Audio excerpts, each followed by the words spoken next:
बंदी छोड़ सतगुरु रामपाल जी परमेश्वर जी की जय हो। परमपिता परमात्मा सारी सृष्टि के रचनहार कुल मालिक असंख्य ब्रह्मांडों के स्वामी जगत गुरु तीनों लोकों में प्रवेश करके सबका भरण पोषण करने वाले राजाधिराज आत्माधार नाथों के नाथ देवों के देव महादेव सर्वेश्वर महेश्वर मृत्युंजय अजरो अमर आदि अनादि सनातनी प्रभु जगत पिता जगदीश्वर श्री श्री 1008 की उपाधि के वास्तविक अधिकारी अकाल मूरत शब्द स्वरूपी राम वासुदेव सर्वगतम ब्रह्म परम पूज्य प्रथम पूज्य परम संत परम पुरुष परम धनी परम दयालु सत्य कबीर हक्का कबीर अल्लाहु अकबर बाखबर अल्लाह ताला जगत के तारणहार जगत के मुक्तिदाता जगत के जगन्नाथ हारे के सहारे हिंदुओं के राम मुसलमानों के अल्लाह सिखों के वाहेगुरु ईसाइयों के मसीह दया के सागर दयानिधि करुणा के सागर करुणानिधि स्वयंभू परिभू संकट मोचन कष्ट हरण मंगल करण दुख भंजन अविगत कबीर निर्विकार निर्विषम परमात्मा अलय अलेख सतगुरु आदि अनादि सतगुरु असली मर्यादा पुरुषोत्तम असली राम असली कृष्ण असली घनश्याम असली मुरारी राजाओं के राजा महाराजाओं के महाराजा शहंशाहों के शहंशाह सम्राटों के सम्राट भगवानों के भगवान अल्लाहों के अल्लाह प्रभुओं के प्रभु मसीहाओं के मसीह सच्चे वाहिगुरु बाबाओं के बाबा पीरों के पीर सेठों के सेठ जगत सेठ सावलसा सेठ सर्वगुण संपन्न अनंत कोटि कलाओं के स्वामी अनंत कोटि ब्रह्मांडों के नायक योगियों में महायोगी ध्यानियों में महाध्यानी सिद्धों में परम सिद्ध ज्ञानियों में तत्व ज्ञानी ब्रह्म ज्ञानी महाज्ञानी परम ज्ञानी सर्वश्रेष्ठ ज्ञानी विज्ञानी युवा कबीर समरथ कबीर असमवात अमित ओझा सच्चे रहनुमा करीम अल्लाह सुभान अल्लाह दुनिया के अंतिम पैगंबर 8 सितंबर 1951 से गांव धनाना जिला सोनीपत हरियाणा भारतवर्ष की पावन भूमि पे प्रकट रियल कल की भगवान श्री नारायण साकार हरि श्री बाबा साहेब नूर अनंत परमात्मा संत श्रोमणी सतगुरु रामपाल जी परमेश्वर जी के चरण कमल में साध संगति से जुड़े हुए देश विदेश से आप और हम सभी सत्सेवक भाई बहनों का अनंत कोटि दंडवत।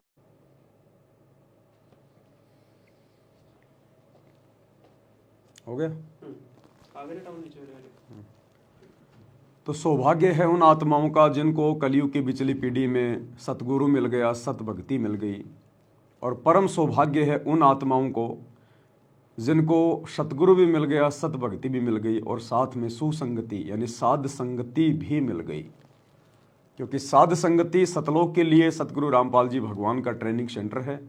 साध संगति से जुड़े बिना आप जी सतलोक की प्राप्ति नहीं कर सकते। ये कलयुग की बिचली पीढ़ी में परमात्मा की सुनियोजित प्लानिंग होती है साध संगतियां शुरू करवाना। साध संगति से ही सतगुरु रूप में धरती पे प्रकट कबीर परमेश्वर को पहचाना जा सकता है, दूसरा कोई तरीका नहीं है।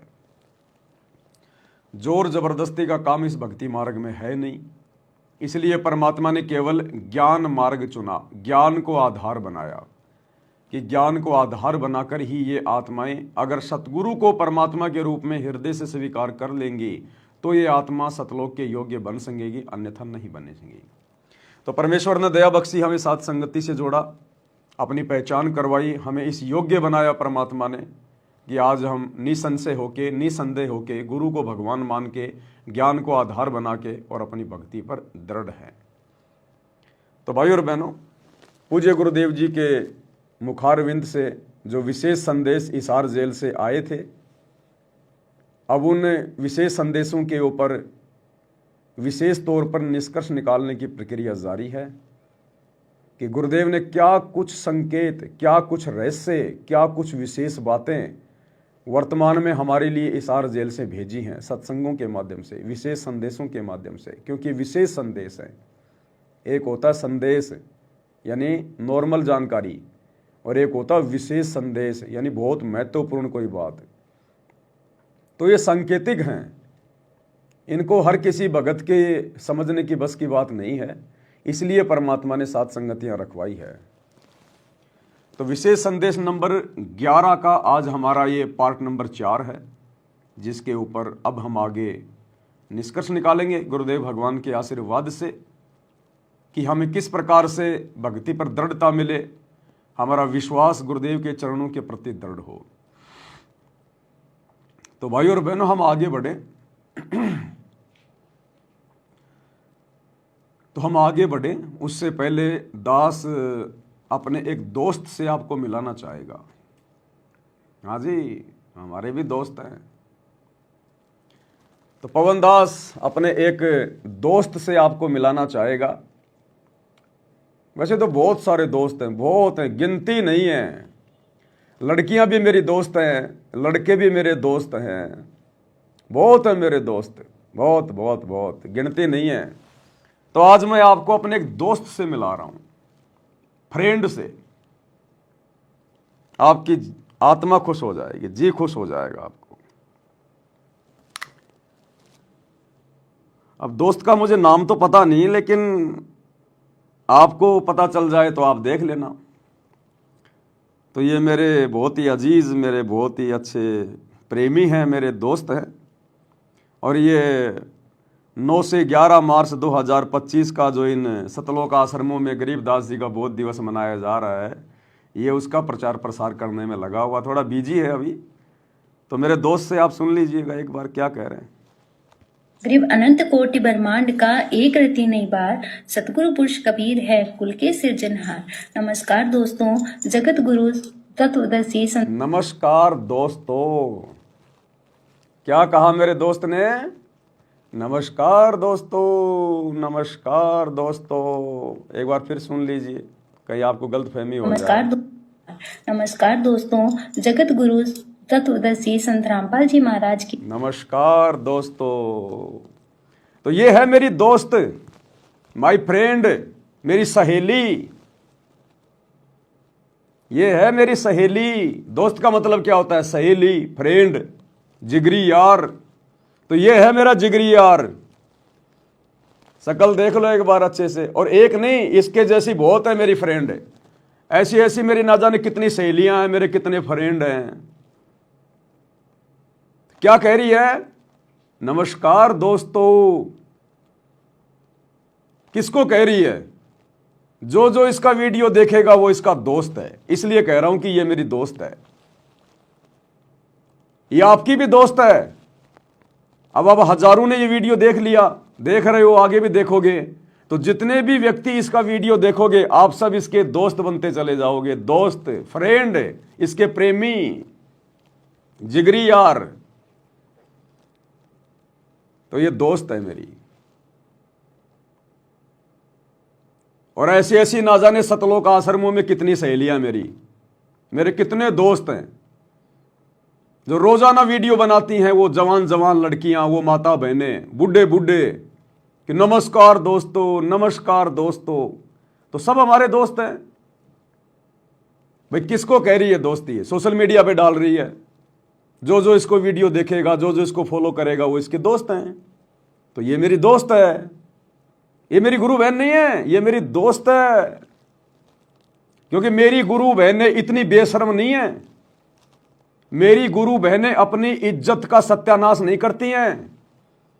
सरेआम मार्केट में अपने गुरुजी की इज्जत को नहीं उछालती हैं, लोगों को दोस्त कह के, फ्रेंड कह के। मेरी गुरु बहनें बहुत समझदार हैं, बहुत इज्जतदार हैं। मेरी गुरु बहनें कभी भी किसी को दोस्त नहीं कहती, वो गुरु भाई कहती हैं, भाई और बहनों कहती हैं। परमात्मा की प्यारी आत्माएं कहकर संबोधित करती हैं। दोस्त कहकर मेरी गुरु बहनें संबोधित नहीं करती। बेशरम, बेहया, जिनकी खुद की इज्जत नहीं, जिनको खुद को दो कौड़ी का ज्ञान नहीं, उनके माता पिता के संस्कार ऐसे घटिया, उनके भगत भाई बहनों के संस्कार, जिन आश्रमों से वो जुड़ी है, उनके संस्कार इतने घटिया, वो औरतें कहती हैं नमस्कार दोस्तों, नमस्कार दोस्तों। कितने दोस्त हैं इसके? अरे इसके कितने दोस्त हैं हिंदुस्तान में, पता ही नहीं है। इसके चैनल पर जितने भी इसके फॉलोवर हैं, सारे इसके दोस्त हैं। इसका बाप ये वीडियो सुनेगा, वो भी इसका दोस्त हो जाएगा। क्योंकि वीडियो सुनने वाले को तो कह रही है नमस्कार दोस्तों। इसका भाई सुनेगा, वो भी इसका दोस्त हो गया। इसका मामा सुनेगा, वो भी इसका दोस्त हो गया। इसका फूफा सुनेगा, वो भी इसका दोस्त हो गया। और इसका गुरु सुनेगा तो इसका गुरु भी इसका दोस्त हो गया। ये है सतलोक आश्रमों से जुड़े हुए भाई बहनों का ज्ञान, तत्व ज्ञान। नमस्कार दोस्तों, एक शादी थी एक लड़के की, लड़का घोड़ी पे बैठा था, डीजे बज रहा था, सामने लड़के की बुआ नाच रही, लड़के की माँ भी नाच रही, लड़के की बहन भी नाच रही, और गाना चल रहा, आज मेरे यार की शादी है, यार की शादी है, मेरे दिलदार की शादी है, आज मेरे यार की शादी है। तो किसी समझदार व्यक्ति ने कहा, रे देखो भाई, कलयुग आ गया, कलयुग। दूल्हा घोड़ी पे बैठा है और डीजे पे गाना बज रहा है, आज मेरे यार की शादी है, और सामने माँ नाच रही है, बुआ नाच रही है, बहन नाच रही है, और गाना क्या चल रहा है, आज मेरे यार की शादी है। वो लड़का अपनी माँ का भी यार हो गया, क्योंकि आज मेरे यार की शादी है, माँ नाच रही है। वो लड़का उस बुआ का भी यार हो गया, आज मेरे यार की शादी है। वो लड़का अपनी बहन का भी यार हो गया, क्योंकि वो बहन भी तो नाच रही है, आज मेरे यार की शादी है। तो इसके कितने दोस्त हैं, कितने इसके सहेले हैं। नमस्कार दोस्तों, अब सारे दोस्त हो गए जो वीडियो सुनेंगे वो। तो इसकी माँ भी इसकी दोस्त, इसका भाई भी इसका दोस्त, इसका फूफा भी इसका दोस्त, इसके भगत भाई भी इसके दोस्त, इसका गुरु भी इसका दोस्त है। कॉमन सेंस का प्रयोग करना है। हम सत भक्ति कर रहे हैं, सत भक्ति। अरे एक तरफ तो तुम लोग वो जीने की राह पुस्तक हाथ में लेके दिन रात चिल्लाते रहते हो, जीने की राह, जीने की राह। अरे खुद तो जीना सीख लो एक बार। उस जीने की राह के अंदर गुरुजी ने गुंडे मवालियों के कर्म बताए, बढ़वे के कर्म बताए। इस प्रकार के शब्दों का प्रयोग है। जो बढ़वे होते हैं, जिनके माँ बाप से जिनको अच्छे संस्कार नहीं मिलते हैं, जिनकी परवरिश ऐसे झुग्गी झोपड़ियों में होती है, जिनको कोई संस्कार देने वाला नहीं होता, वो लोग इस प्रकार के शब्दों का प्रयोग करते हैं। नमस्कार दोस्तों, जो लोग ज्ञानहीन हैं, जिनको आध्यात्मिक ज्ञान नहीं है, वो लोग इस प्रकार के शब्दों का प्रयोग करते हैं। नमस्कार दोस्तों, और वो भी एक भगत होकर, और वो भी लेडीज होकर। शर्म नहीं आई इसको? इसको क्या शर्म आएगी बेचारी को? इसके जैसे तो लाखों हैं सतलोक आश्रमों में, जो सारा दिन हेलो दोस्तों, हेलो दोस्तों, हेलो दोस्तों। क्यों?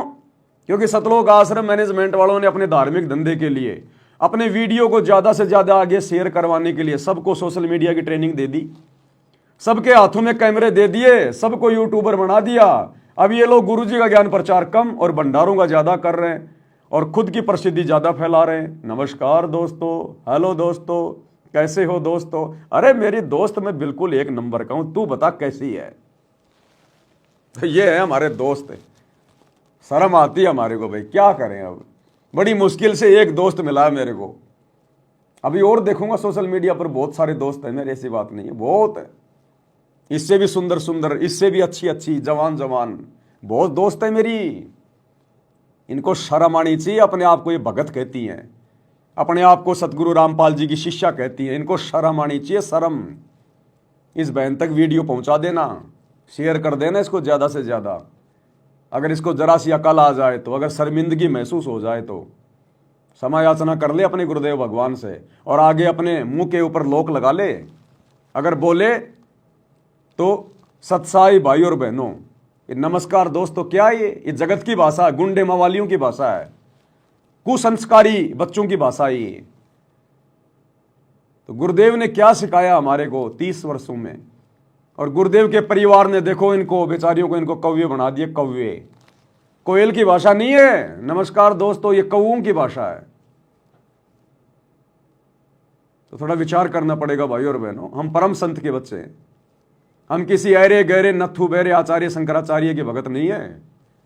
गुरुदेव भगवान अपने सत्संगों में कहते हैं कि बच्चों, भक्ति मार्ग में आने के बाद भगत का उठना, बैठना, बोलना, चलना, हर एक चीज के ऊपर भगत को विचार करना चाहिए।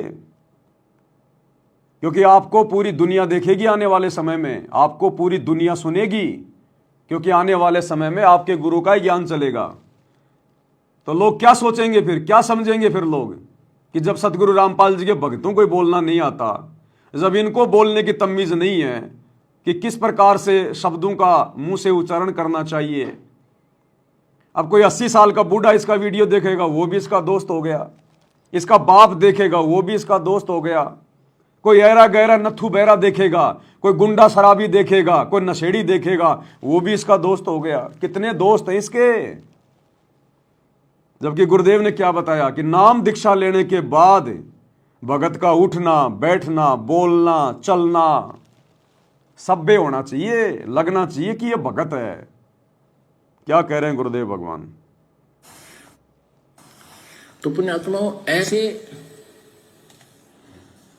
सत्संग में आने से इस प्रकार की समस्याओं का समाधान होता है, लेकिन असर उनका है जो पुण्यात्मा होती हैं। ये पत्थर और बांस के जैसे प्राणियों का नहीं हुआ करती।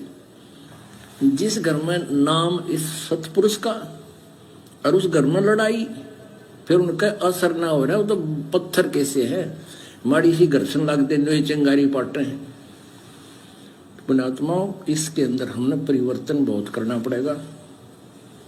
हमारे बोलने और बतलाने में, चलने और उठने और बैठने और निगाह दृष्टि में भी साधुता आनी चाहिए। एक तो चटक मटक करके चले, एक सीधा सा जैसे बिल्कुल भक्त संत चला करते हैं। उठने और बैठने में भी कहीं बकवाद नजर नहीं आवे, देखने में भी कोई ऐसी त्रुटि संत की दृष्टि में नहीं होनी चाहिए, भगत की में। तो हम सत्संगी हैं, अन्यथा हम केवल नाम उपदेश है, असर कति नहीं। तो गुरुदेव कह रहे भगत के तो उठने, बैठने, चलने में, बोलने में, भगत की हर क्रिया में साधुता नजर आनी चाहिए। साधुता कि ये भगत है वास्तव में। और वही जगत वाले काम दुनिया भर के यूट्यूबर छोटे छोटे वीडियो रील बना के दुनिया भर के दिन में डालते रहते हैं गंदगी। हेलो दोस्तों, hello friend, how are you. और हम भगत होके भी नमस्कार दोस्तों, नमस्कार दोस्तों। क्या ये बड़ुओं जैसी भाषा। आप भगत हो, बड़वे नहीं हो। बड़वे बनना चाह रहे तो बात अलग है। और बड़वे बनना तो फिर सतगुरु रामपाल जी की आड़ मत लो, फिर बाहर जाके बड़वागिरी करो, अपने आप हो जाओगे प्रसिद्ध दुनिया में। तो गुरुदेव कह रहे हैं जिस घर में नाम सतपुरुष का और उस घर में झगड़ा, वो भगत नहीं है। फिर अब यहां भक्तों को शंका हो जाएगी कि भाई मैं तो अकेला उपदेशी हूं और मेरे घर में तो रोजाना ही झगड़ा होता है, मेरे को भक्ति नहीं करने देते। कभी मेरी पत्नी लड़ती है, कभी मेरा पिता लड़ता है, कभी मेरी मां लड़ती है। देखो भाई और बहनों, गुरुदेव यहां उस परिवार के लिए कह रहे हैं जो पूरा परिवार उपदेशी है, सबने नाम ले रखा है और उसके बाद भी छोटी छोटी बातों पे लड़ाई झगड़ा करते हैं, मनमुटाव करते हैं, खैंचातानी करते हैं, तो वो हैं कंजर। वो भगत नहीं है, फिर वो कंजर बताए गुरुदेव ने, जो नाम उपदेश लेने के बाद भी लड़ाई झगड़ा करते रहते हैं। उनके ऊपर फिर ज्ञान का असर नहीं हुआ, वो कंजर हैं, कंजर। और परिवार में आपने अकेले ने नाम ले रखा है, बाकी सब आपके विरोध में हैं और वो जबरदस्ती आपके साथ में लड़ाई झगड़ा करते हैं, तो उसमें आपका दोष नहीं है। उस परिवार के लिए नहीं कहा गुरु जी ने। पूरा परिवार उपदेशी और फिर भी लड़ाई झगड़ा, वही पहली वाली बातें, खैंचातानी, मनमुटाव, राग द्वेष, तो फिर वो कंजर परिवार है, वो भगत परिवार नहीं है। तो भाई और बहनों, हम सत्सेवकों ने तो शिक्षा लेनी है, शिक्षा। ये इस प्रकार के उदाहरण जो हमारे सामने आ रहे हैं ना इन भगत भाई बहनों के, जो आश्रमों से जुड़े हुए हैं, तो आप और हमने तो शिक्षा लेनी है। और ज्यादा हमने समझदार होकर चलना है कि हम कभी भी किसी भी प्रकार से ना तो समाज की नजरों में गिरें और ना अपने गुरुदेव की नजरों में गिरें। और हम भक्तों से, सत्सेवकों से उठने, बैठने, बोलने, चलने में, निगाह दृष्टि में कोई भी ऐसी गलत क्रिया ना हो जाए, क्योंकि दुनिया तो बहुत देर में देखेगी, भक्तों को तो बहुत बाद में चलेगा भगत ने क्या गलती कर दी। लेकिन अंतर्यामी सतगुरु जो हमारे घट में बैठा है, हम उससे कैसे छुपा लेंगे। मेरे पर्दे के महल में पिया जी और तुमसे कैसे छुपा लूं जिया जी। जीतादास जी ने अपने गुरुजी के लिए कहा था कि मेरे पर्दे के महल में पिया जी, कि हे मेरे गुरुदेव, आप तो मेरे हृदय में बैठे हो, आपसे मैं क्या छुपा सकता हूं। तो हमने दुनिया को देख के नहीं चलना, हमने समाज को देख के नहीं चलना। हमारा गुरु क्या सोचेगा, हमारा गुरु क्या कहेगा। हम किसकी नजरों में सबसे पहले गिरते हैं? अपने गुरु की नजरों में, क्योंकि गुरु को दिखाने की जरूरत नहीं, गुरु को बताने की जरूरत नहीं। अंतर्यामी एक तुम आत्म के आधार, जो तुम छोड़ो हाथों में कौन उतारे पार। तो हमने तो इस बात से डरकर, भयभीत होकर कि अगर मेरा गुरु नाराज हो गया मेरी किसी भी क्रिया से तो क्या बनेगा मेरा तो जीवन नरक बन गया, सत्यानाश हो गया भक्ति का। और एक बार यदि गुरु नाराज हो गया तो फिर कहते हैं रहीमन धागा प्रेम का मत तोड़ो छिटकाए, टूटे से फिर ना जुड़े, जुड़े तो गांठ पड़ जाए। फिर वो अर्जुन सर्जुन वाली सी बात हो जाएगी कि भैया कितना ही रो लो, कितना ही धो लो, कितने पैर पकड़ लो, अब तुम मेरे इस शरीर से पार नहीं हो सकते। तो 250 वर्ष उनको फिर से इंतजार करना पड़ा और गरीबदास जी के रूप में दोबारा से कबीर परमात्मा आए, तब उनको नाम दिया। और उस जन्म में भी पार नहीं हो पाए क्योंकि वो पार होने का समय नहीं था। अब अर्जुन सर्जुन का जन्म होगा या हो चुका होगा, और इस जन्म में भी यदि वो गुरु को परमात्मा मान के भक्ति करेंगे, मन में जरा सा भी दोष पैदा नहीं करेंगे, तो कहीं जाकर उनकी बात बनेगी। एक उदाहरण पेश किया गुरुदेव ने कि अपने गुरुजी को शिक्षा देना, अपने गुरुजी को सलाह देना, अपने गुरुजी को मानुष मानना कितना महंगा पड़ता है। 250 साल तक उन्होंने उसी शरीर में दुख झेले। आज 60-70 साल के बाद आदमी का जीना मुश्किल हो जाता है, और 250 साल उन्होंने बुढ़ापा काटा केवल एक गलती, गुरु को शिक्षा देना, गुरु को मानुष माना।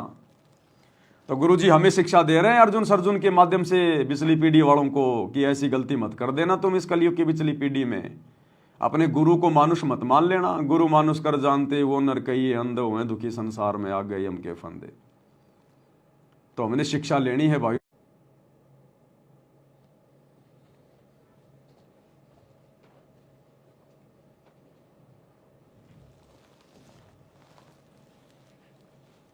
तो जरा भी किसी नेता से, मंत्री से, प्रधानमंत्री से, एमएलए के मुख से अगर कोई इधर उधर की बात निकल जाती है तो मीडिया तुरंत उनकी बातों को पकड़ लेती है, अखबारों की सुर्खियां बन जाती है, मीडिया की हेडलाइन बन जाती है, मौका मिल जाता है विपक्ष वालों को। तो ठीक इसी प्रकार हम भक्तों के शब्द में शक्ति है, क्योंकि हम सत्य भक्ति करते हैं, और काल को मौका मिल जाएगा तुरंत यदि हमने जरा भी कमजोरी दिखाई, तो जरा भी नादानी की तो भक्ति मार्ग पे। तो हम भक्तों के शब्दों का बहुत महत्व है, बहुत महत्व। अब एक शब्द तो नमस्कार भाई और बहनों, सत्साई भाई और बहनों, ये कितना प्यारा लगता है, बोलने में कितना अच्छा लगता है, कितना मधुर है, शीतलता देता है, मन में पवित्रता को लेके आता है। और एक नमस्कार दोस्तों, हेलो फ्रेंड, ये अश्लीलता को बढ़ावा दे रहा है, अश्लीलता को, गंदगी को, मन में विकार पैदा करता है ये शब्द है दोस्त। तो हम भक्तों ने बहुत सोच समझ के भक्ति मार्ग पर आगे बढ़ना है। हम भक्ति कर रहे हैं, ड्रामा नहीं कर रहे, भक्ति कर रहे हैं। आने वाले समय में आपके बच्चे भी आपकी वीडियो देखेंगे, आपके पोता पोती भी आपकी वीडियो देखेंगे। क्या सोचेंगे आपके बारे में? वो खुद ही कहेंगे कि मेरी दादी को तो 2 दहली का ज्ञान नहीं था, फोड़ गई अपने कर्म परमात्मा से जुड़कर भी। जो आज नमस्कार दोस्तों, नमस्कार दोस्तों, और क्या कहेगी नमस्कार दोस्तों बोल के? है क्या इनके पास बोलने के लिए सिवाय भंडारे का प्रचार करने के? अब सुन लो क्या कहेगी, सुन लो, इसकी भी सुन लो भाई। नमस्कार दोस्तों, जगत गुरु तत्वदर्शी संत रामपाल जी महाराज के सानिध्य में संत गरीबदास जी महाराज के बोध दिवस के उपलक्ष्य में 9, 10, 11 मार्च 2025 को एक विशाल भंडारे का आयोजन किया जा रहा है। इस विशाल भंडारे में अनेक कार्यक्रम आयोजित किए जा रहे हैं, जिसमें दहेज मुक्त विवाह, रक्तदान। इस भंडारे में अनेक कार्यक्रम आयोजित किए जाएंगे, जैसे बंदर का खेल दिखाना, रीछ का खेल दिखाना, नट और नटनी का खेल दिखाना। ये क्या मनोरंजन के साधन है ये आश्रम? इसमें अनेक कार्यक्रम जो है वो दिखाए जाएंगे। कबीर जी का झोपड़ा दिखाया जाएगा, बलक बुखारे बादशाह की फिल्म दिखाई जाएगी, राम कथा चलाई जाएगी, जुलाओं का कुआं दिखाया जाएगा, मिट्टी के बैल दिखाए जाएंगे आपको, आपको प्रदर्शनियां दिखाई जाएंगी, आपको लहर तारा तालाब दिखाया जाएगा, भगवान के ऊपर पैर करके उसमें लिटा रखा वो घूम रहा है बालक, वो दिखाया जाएगा आपको रंगोलियां दिखाई जाएंगी, आपको आश्रम की साफ सफाई दिखाई जाएगी, आपको भक्तों की व्यवस्था बताई जाएगी। ये जूता घर में कितने जूते आ जाएंगे, तुम्हें दुकान खोलनी है। अरे जूता घर में जूते जमा हो रहे हैं, अच्छी बात है। भगत जी जूता घर में कितनी कैपेसिटी है, कितने जूते आ सकते हैं, इसमें 1 लाख जूते आ सकते। अरे दुकान खोलनी है तुमने, फालतू की ड्रामेबाजी, फालतू का दिखावा, फालतू की वीडियो। भंडारा बन रहा हो, कड़ाई दिखाएंगे, हलवा घोट रहे हैं, बर्फियों के ढेर लगा रखे। अरे क्या करना है तुमने, मार्केटिंग करनी है क्या? अरे भगतों को भगत बनने दो, हलवाई मत बनाओ। ज्यादा मीठा खाओगे शुगर हो जाएगी, डोलोगे डॉक्टरों के चक्कर काटते। अब डॉक्टरों के भी चक्कर क्यों काटोगे, तुम तो हॉस्पिटल भी खोल रहे हो। बीमार हो जाओगे तो कोई दिक्कत नहीं, तुम तो हॉस्पिटल भी तो खोल रहे हो। वो इसीलिए तो खोल रहे हो कि आने वाले समय में तुम्हारे को डर है कि हम बीमार होंगे। आने वाले समय में जब महामारी आएंगी तो तुम्हारे को डर है कि भक्ति तो हम कर नहीं रही, ड्रामेबाजी कर रहे हैं, तो बीमार तो होंगे।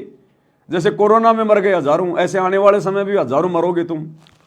तो तुम्हें डर है कि बाहर जाएंगे तो लोग कहेंगे देखो बाबा रामपाल के भगत भी मर रहे हैं महामारी में, ये भी देखो बीमार हो रहे हैं, जबकि डंका पीटते थे हमारे गुरुजी भगवान है, परमात्मा है। तो ये सोच रहे हैं कि बाहर जाएंगे तो बेइज्जती होगी, भक्तों को यही पटक देंगे हॉस्पिटल में, और पीछे कोई शमशान घाट और बना देंगे थोड़े दिनों में। ये वहीं लगाओ उनको, राम नाम सत है, सत बोले अगत है। तो ड्रामेबाजी। गरीबदास जी का बताओ, अब गरीबदास जी क्या लगता है तुम्हारा भाई, तुम्हारा क्या नाता है गरीबदास जी से? अरे हमारा गरीबदास जी की वाणियों से मतलब था, और वाणियां गुरु जी ने हमें बता दी। अब गरीबदास जी का बोध दिवस और मरण दिवस और जन्म दिवस है, क्या लेना देना है? क्यों ड्रामेबाजी कर रहे हो भाई? ना तुमने गरीबदास जी को छोड़ा, ना अपने गुरु जी को छोड़ा, ना उस मुर्दे दाढ़ी मूछ वाली कबीर की फोटो को छोड़ा। अरे कहीं तो रुक जाओ, कहीं तो ब्रेक मार लो, कुछ नहीं है। तो यह है हालत सतलोक आश्रमों से जुड़े हुए भाई बहनों की। और सत्सेवकों के घरों में जाके देखो, सत्सेवकों के घरों में जिन्होंने अपने गुरु को हृदय से अपना परमात्मा मान लिया, उनकी भाषा देखो, उनकी बोलचाल देखो, उनका रहना सहना देखो, उनका संघर्ष देखो, उनकी भक्ति देखो। घर घर में बेड लग गए, गुरु जी को परमात्मा मान के विराजमान कर लिया। गीता अध्याय 3 श्लोक 13 के अनुसार घर घर में गुरु जी को भोग लग रहा है। छोटे छोटे बच्चे लेके चवर अपने गुरु जी के ऊपर भंडारा उनको करवाते समय, भोग लगाते समय चवर कर रहे हैं। और छोटी छोटी आत्माएं आंखों में आंसू भर भर के रोती हैं अपने गुरु जी के प्रेम में, अपने गुरु जी के प्रेम में आंखों में आंसू भर के रोती है।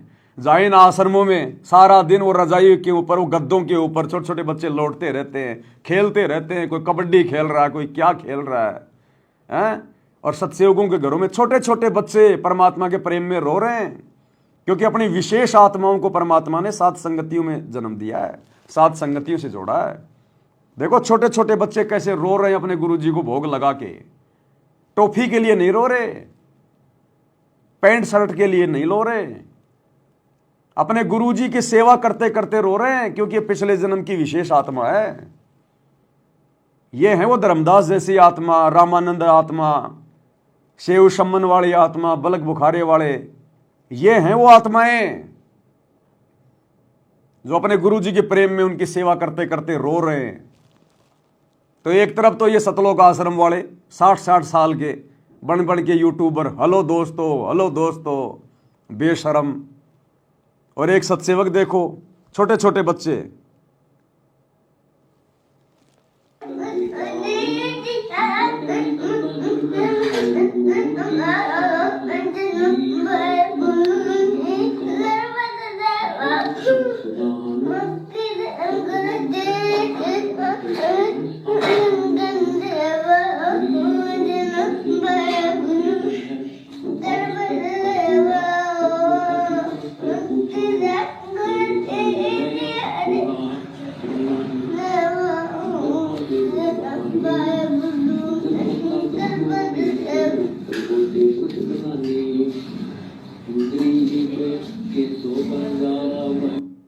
देखो कैसे अपने गुरु जी के प्रेम में रो रहे हैं छोटे छोटे बच्चे अपने गुरु जी को भोग लगाते समय। हम विनती करते जी, गुरु जी थारे आ गए, साहिब थारे आ गए। तो कहाँ है परमेश्वर की विशेष आत्माएं, श्रेष्ठ आत्माएं? इन आश्रमों में नहीं है। अरे आश्रमों में आने वालों के माँ और बाप बिगड़ गए तो उनके बच्चे कहां से सुधरेंगे? अरे जिनके माता पिता बिगड़े हुए हैं उनके बच्चे कहां से सुधर जाएंगे? बकवादें होती हैं, बकवादें, प्यार प्रेम की बातें, शादियों की बातें, अश्लील बातें, ड्रामेबाजी, मोबाइल ले लेके सेल्फियां खींचते रहेंगे वहां। जगत वालों को घुसेड़ दिया भक्तों के बीच में, है कोई वहां पे कोई शुद्धता? इसलिए परमात्मा ने सात संगतियां शुरू करवाई, अपने मिशन को गति देने के लिए। अपनी प्यारी आत्माओं को परमात्मा ने छांट लिया और जो गंदगी, जो कूड़ा करकट है, वो उन आश्रमों में छोड़ दिया।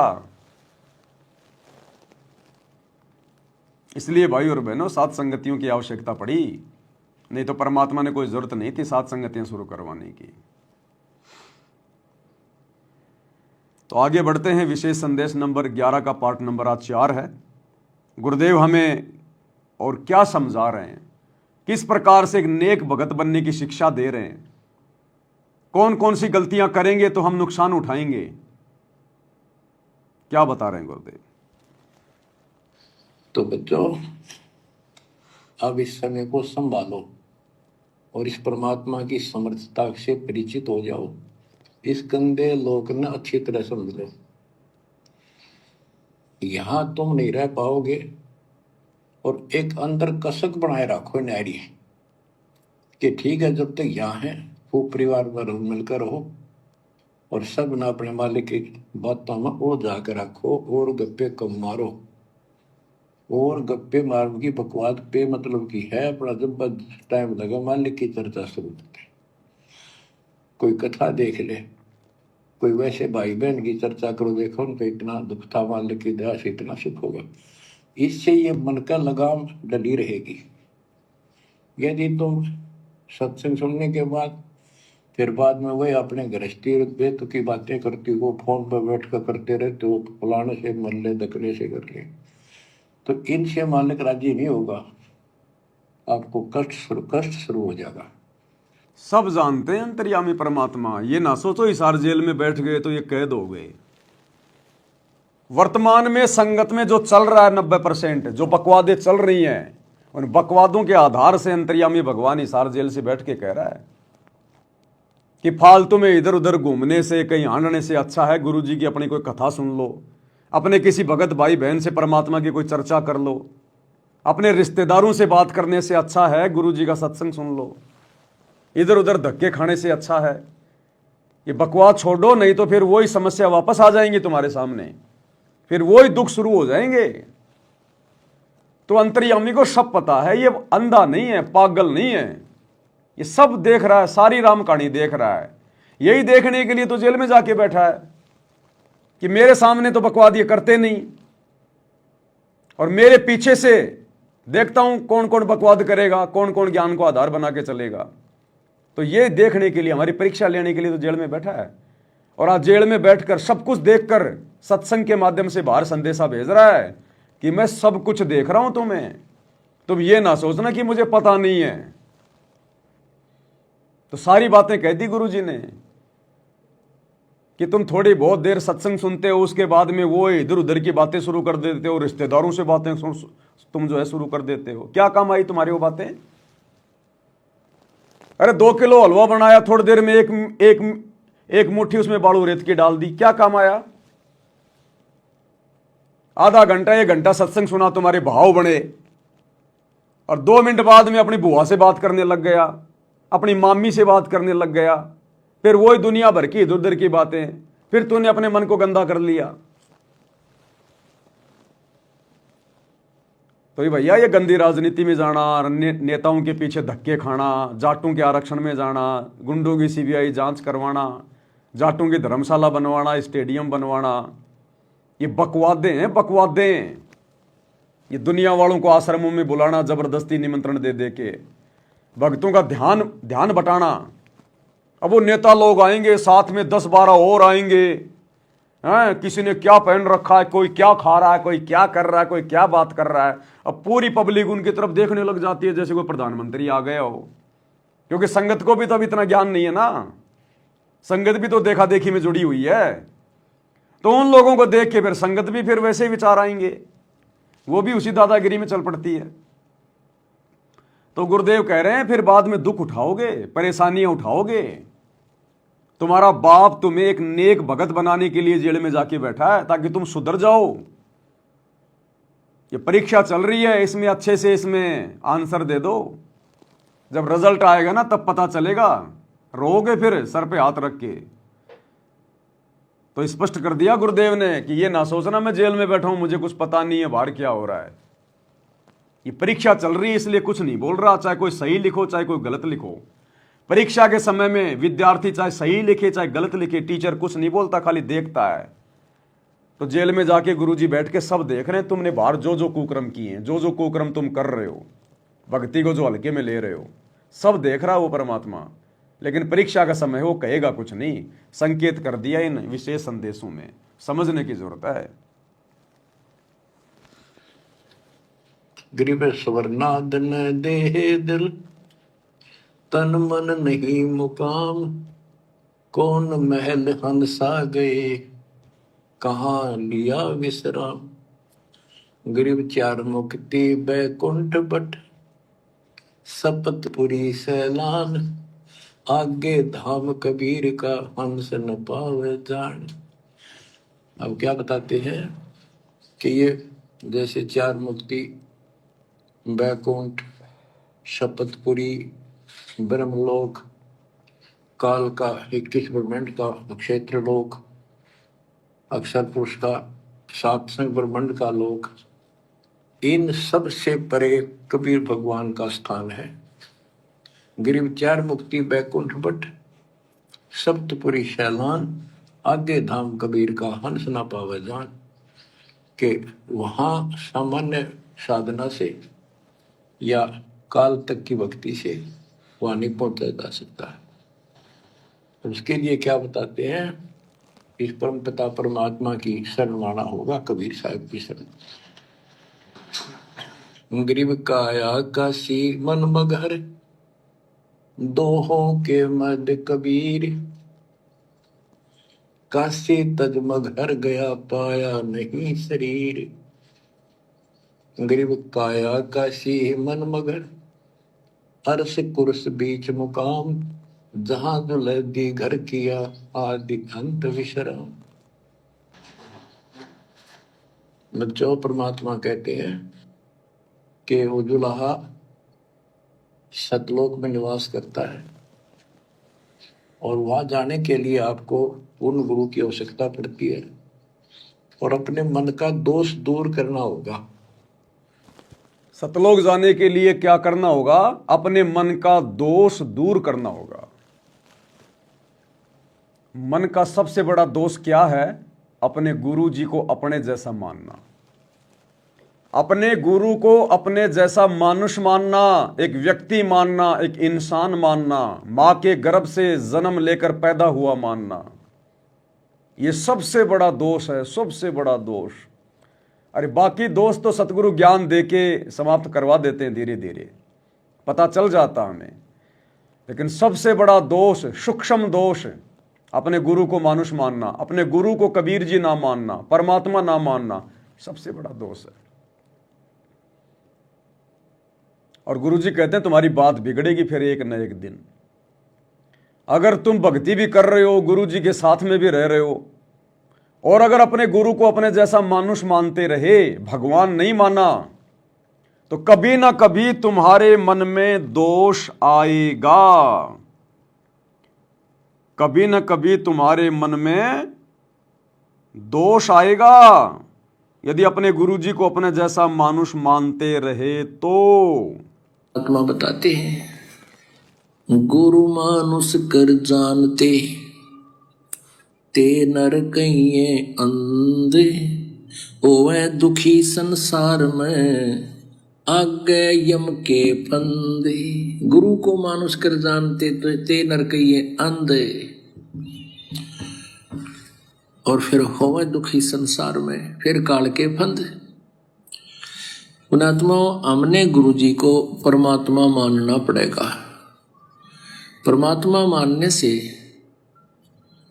हमारी यह प्रॉब्लम सोल्व होएगी, नहीं तो नहीं हो सकती। अब सुनिए,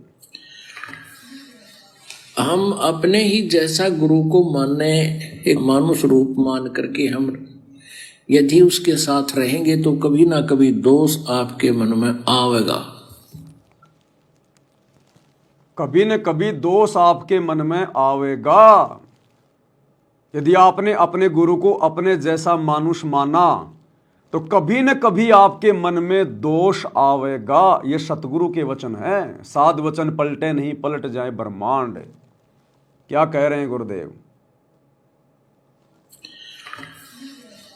हम अपने ही जैसा गुरु को माने, एक मानुष रूप मान करके हम यदि उसके साथ रहेंगे तो कभी ना कभी दोष आपके मन में आवेगा। अब गुरु को अपने जैसा मानने का क्या मतलब है? आप और हम तो माँ के गर्भ से जन्म लेके आए, जेर में लिपट के आए, गंदगी में लिपट के आए, दो कोडी के जीव हैं। यदि अपने जैसा हम गुरु जी को मानेंगे, माँ के गर्भ से जन्म लेकर आया हुआ मानुष, उसी को कहते हैं मानुष। मानुष यानी आम प्राणी। तो कभी न कभी भगत के मन में दोष आएगा, वो काल के हत्थे चढ़ेगा, वो सतलोक प्राप्त नहीं कर पाएगा। और जिन जिन आत्माओं ने अभी तक अपने गुरु के अलावा अपने घर में उस दाढ़ी मूंछ वाले नकली मुर्दा कबीर की फोटो रखी हुई है, घर की दीवारों पे, अपनी गाड़ियों में, अपने फ्रिज के ऊपर, कूलर के ऊपर, या घर के दरबार में, या लॉकेट में, तो समझ लो अभी तक आप अपने गुरु को मानुष मान रहे हो। अगर आपने अपने गुरु को ही कबीर मान लिया होता तो वो नकली फोटो क्या कर रही है आपके घर में? दो दो भगवान तो है ही नहीं।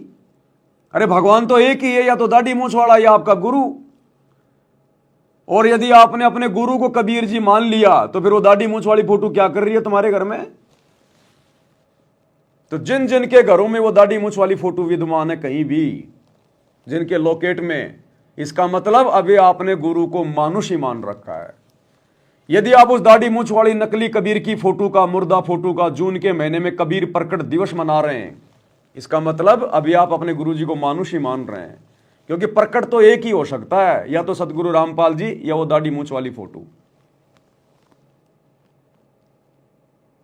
तो कभी न कभी आपके मन में दोष आएगा अगर आप दोगली भक्ति करोगे तो। ये दोगली भक्ति है, दो नावों की सवारी है। आत्मा एक है, परमात्मा दो नहीं हो सकते। या तो सतगुरु रामपाल जी है परमात्मा, या फिर वो दाढ़ी मूंछ वाली कबीर की मुर्दा फोटो है परमात्मा। अगर उस मुर्दा फोटो को कबीर मान रहे हो तो सतगुरु रामपाल जी को घर से बाहर निकाल दो, और अगर सतगुरु रामपाल जी को परमात्मा मान रहे हो तो दाढ़ी मूंछ वाले को घर से बाहर निकाल दो। नहीं तो आप दोगले हो, दोगले। आप दोगली भक्ति कर रहे हो, फर्जी भक्ति कर रहे हो। आप अपने आप को भी धोखा दे रहे हो और अपने भगवान को भी धोखा दे रहे हो, और अपनी आने वाली पीढ़ियों को भी नरक का रास्ता दिखा रहे हो आप। तो इसलिए गुरुदेव कहते हैं यदि आपने अपने गुरु को मानुष माना तो मन में दोष आएगा। तो गुरु की आवश्यकता पड़ती है, और अपने मन का दोष दूर करना होगा। जैसे नाम भी ले लिया और खूब सेवा भी करते हो, भक्ति भी करते हो, अच्छी बात है, और मन में वही उठा पटक और दोष, द्वेष, लालच, लोभ भरा है, तो क्या भक्ति की? भक्ति भी कर रहे हो, नाम भी ले लिया, और मन में वो लालब, लोभ, द्वेष, स्वार्थ, बकवाद, तो क्या भक्ति कर रहे हो फिर? तो नाम भी ले लिया संगत ने, गुरु जी के परिवार ने भी नाम ले रखा है, कोऑर्डिनेटर ने भी नाम ले रखा है, और मन में वो राग, द्वेष, लोभ, लालच, स्वार्थ, बकवाद। बकवाद तो राजनेताओं के पीछे रैलियों में जा जाके कर दी। बकवाद कर दी हरियाणा की जाट धर्मशाला में 1 करोड़ रुपया लगा के, 5वां फ्लोर बना के, और बकवाद कर दी स्टेडियम बनवा के, लोभ लालच में आके, ताकि गांव वाले हमारे धनान आश्रम का विरोध ना करें, गांव वालों को जो है खुश कर दो। स्टेडियम बना दिया करोड़ों रुपए का कि बच्चे खेलते रहेंगे बैडमिंटन। जाटों के आरक्षण में जाके बैठ गए, करोड़ों रुपया दे दिया। क्या लगते हैं तुम्हारे? फूफा जी लगते हैं क्या वो? क्या मतलब था तुम्हारा भक्ति में आने के बाद किसी के आरक्षण में जाके बैठना? तो ये बकवादें, गुंडों की सीबीआई जांच, बकवादें, महाबकवादें। अरे आम नकली संतों के भगत भी गुंडों की सीबीआई जांच का समर्थन नहीं कर सकते। बता दो, उस राजस्थान के गैंगस्टर आनंदपाल सिंह की सीबीआई जांच का समर्थन किसी भी संत ने किया हो तो किसी भी संत के भक्तों ने किया हो तो, और नालायकों तुम कहते हो कि हम तत्वदर्शी संत के भगत हैं, और तुम जाके उसकी रैलियों में बैठ गए, उनके धरने में जाके बैठ गए राजपूत करणी सेना के साथ में। तुम्हारी बुद्धि में कीड़े चल रहे हैं, कीड़े, काल बैठा है तुम्हारी बुद्धि पे। बता दो किसी भी संत ने हरियाणा के जाट आरक्षण का समर्थन किया हो तो। अरे संत अगर इस काल के लोक में आरक्षण के लिए लड़ाई लड़ेंगे तो अपने भक्तों का क्या क्या खाक मोक्ष करवाएंगे। तो तुमने हर जगह गुरुजी का नाम बदनाम किया, हर जगह ये इतिहास बन गए। आने वाले समय में ये समाज तुम्हारी धोती सी धोएगा तुम्हारी, तुम बोलने के लायक नहीं रहोगे आने वाले समय में, क्योंकि गुरुजी तो आने वाले समय में सब बातों से अपना पल्ला झाड़ लेंगे कि भैया मैंने कोई आदेश नहीं दिया, मैंने जो आदेश दिया वो मेरे सत्संगों में देख लो, सुन लो, इसके अलावा कोई आदेश नहीं है मेरा। फिर कहां जाओगे? फिर किसके आदेश थे? किसके थे पीले पर्चे? किसके आदेश से गुंडू की सीबीआई जांच में बैठे थे, 5-5 लाख रुपए दे रहे थे? किसके आदेश से जाट आरक्षण में बैठे थे, करोड़ों रुपया दे दिया? किसके आदेश से जाटों की धर्मशाला बनवा रहे हो, स्टेडियम बनवा रहे हो, बकवादे कर रहे हो, हॉस्पिटल खुलवा रहे हो? किसके आदेश से? गुरुजी तो पल्ला झाड़ेंगे भैया, क्योंकि वो परम संत है। अगर उसकी बातें दोगली हो गई तो धरती पे कोई उसकी भक्ति नहीं करेगा। एक तरफ गुरुजी कह रहे हैं कि मेरे भगत ने मोबाइल में वीडियो गेम भी नहीं देखना, कोई ताश खेल रहा है उसके पास भी नहीं बैठना, और यदि वही गुरु एक तरफ अगर स्टेडियम बनवा रहा है तो वो गुरु दोगला है। उस गुरु की भक्ति फिर दुनिया नहीं करेगी। एक तरफ गुरु कह रहा है कि जगतकार भगत का 36 का आंकड़ा है, साधु सेती कि दुनिया सेती, दोस्ती पड़े भजन में भंग, और यदि वही गुरु गुंडों की सीबीआई जांच का समर्थन करने का आदेश दे रहा है, उनके रैलियों में जाने का आदेश दे रहा है, तो वो गुरु दोगला है। उस गुरु की भक्ति आने वाले समय में दुनिया नहीं करेगी। एक तरफ गुरु कह रहा है कि भक्ति का और राजनीति का कोई संबंध नहीं है, ये तो हानि का सौदा है भक्ति में राजनीति, और यदि वही गुरु तुम भक्तों से कभी कांग्रेस को और कभी बीजेपी को वोट डलवा रहा है तो वो गुरु दोगला है, वो गुरु नहीं है। फिर आने वाले समय में दुनिया उसकी भक्ति नहीं करेगी। तो ये वर्तमान समय परीक्षा का समय था, और संगत धोखा खा गई, धोखा ज्ञान को आधार ना बना के, और गुरु की आड़ में तुम लोगों के कर्म फुड़वा दिए गुरु के परिवार ने, इन कोऑर्डिनेटरों ने। अन्यथा एक भी माई का लाल, मैं चैलेंज करता हूं, ये पवन दास चैलेंज करता है, एक भी माई का लाल सतलोक आश्रमों से जुड़ा हुआ कोई कोऑर्डिनेटर, कोई भी संगत वाला, मुझे सतगुरु रामपाल जी का एक भी वो आदेश दिखा दो ऑडियो में, वीडियो में, जिन्होंने 2019 में कांग्रेस सरकार को वोट डालने का आदेश दिया हो, या 2024 में बीजेपी सरकार को वोट डालने का आदेश दिया हो, या हरियाणा के जाट आरक्षण में जाके बैठने का आदेश दिया हो, या आनंदपाल जैसे गुंडे की सीबीआई जांच करवाने का आदेश दिया हो, या धनाना का स्टेडियम बनाने का आदेश दिया हो, या अयोध्या में भंडारा लगाने का आदेश दिया हो, या इन आश्रमों में दुनिया भर का पाखंड करने का, ये कबीर का झोपड़ा बनाना, लहर तारा तालाब बनाना, जुलाओं का कुआं बनाना, आश्रम में रंगोलियां बनाना, ये मिट्टी के गधे और बैल बनाना, एक भी माई का लाल चैलेंज करता हूं, अगर असल बाप की पैदाइश हो, अगर असल में तुमने अपनी मां का दूध पिया है और अपने आप को संत रामपाल जी का भगत कहते हो, एक भी माई का लाल मुझे कोई भी आदेश दिखा दो मेरे गुरु का। फिर किसके आदेश से कर रहे हो तुम ये बकवाद? अरे किसके आदेश से कर रहे हो फिर ये बकवाद, जब तुमने अपने गुरु के मुंह से सुना ही नहीं, तुम्हारे गुरु का किसी भी सत्संग में कोई आदेश ही नहीं। इसको कहते काल प्रेरणा। काल प्रेरणा, काल की भांग का नशा चढ़ रखा है, तुम्हें पता ही नहीं है कि हम क्या कर रहे हैं। तुम्हें चाहे कोई गधे पे बैठा दो गुरु जी का नाम लेके, चाहे कोई हाथी पे बैठा दो, तुम्हें असर ही नहीं पड़ता। तो ऐसे बाखबर को परमात्मा ऊपर नहीं लेके जाता। फिर ऐसे बेखबर परमात्मा के योग्य नहीं है। अरे जिनको गू का और गोबर का नहीं पता कि गू का टेस्ट कैसा होता है और गोबर का टेस्ट कैसा होता है, उनको चाहे कोई गू खिला दो चाहे गोबर खिला दो, उनको पता ही नहीं है। चाहे आश्रम में भंडारा लगा दो और चाहे अयोध्या में राम मंदिर में भंडारा लगा दो, इनको पता ही नहीं चलता हम क्या कर रहे हैं। तो ऐसे भक्ति नहीं चलेगी। यही बात कह रहे हैं गुरुदेव भगवान। ये नाम भी ले लिया और फिर बकवाद वही नहीं चलेगा। और खूब सेवा भी करते हो, भक्ति भी करते हो, अच्छी बात है। और मन में वही उठा पटक और दोष द्वेष लालच लोभ भरा है तो के भक्ति करी? कुछ नहीं। एक समय की बात है, गोपीचंद तथा भर्तरी ये दोनों राजा थे। गोपीचंद और भर्तरी दोनों राजा थे। कथा सुना रहे हैं गुरुदेव। उन्होंने राज्य भी त्याग दिया, गुरु से नाम भी ले लिया गोरखनाथ से, लेकिन लोभ लालच फिर भी नहीं छूटा। किसी ने पान खा के थूक रखा था, चांदनी रात में चमक रहा था, उसने लाल समझ के हाथ मारा उस पे। बोला यार भाई तू राज्य छोड़ के आ गया हैं, और तेरी नीयत फिर भी वही है।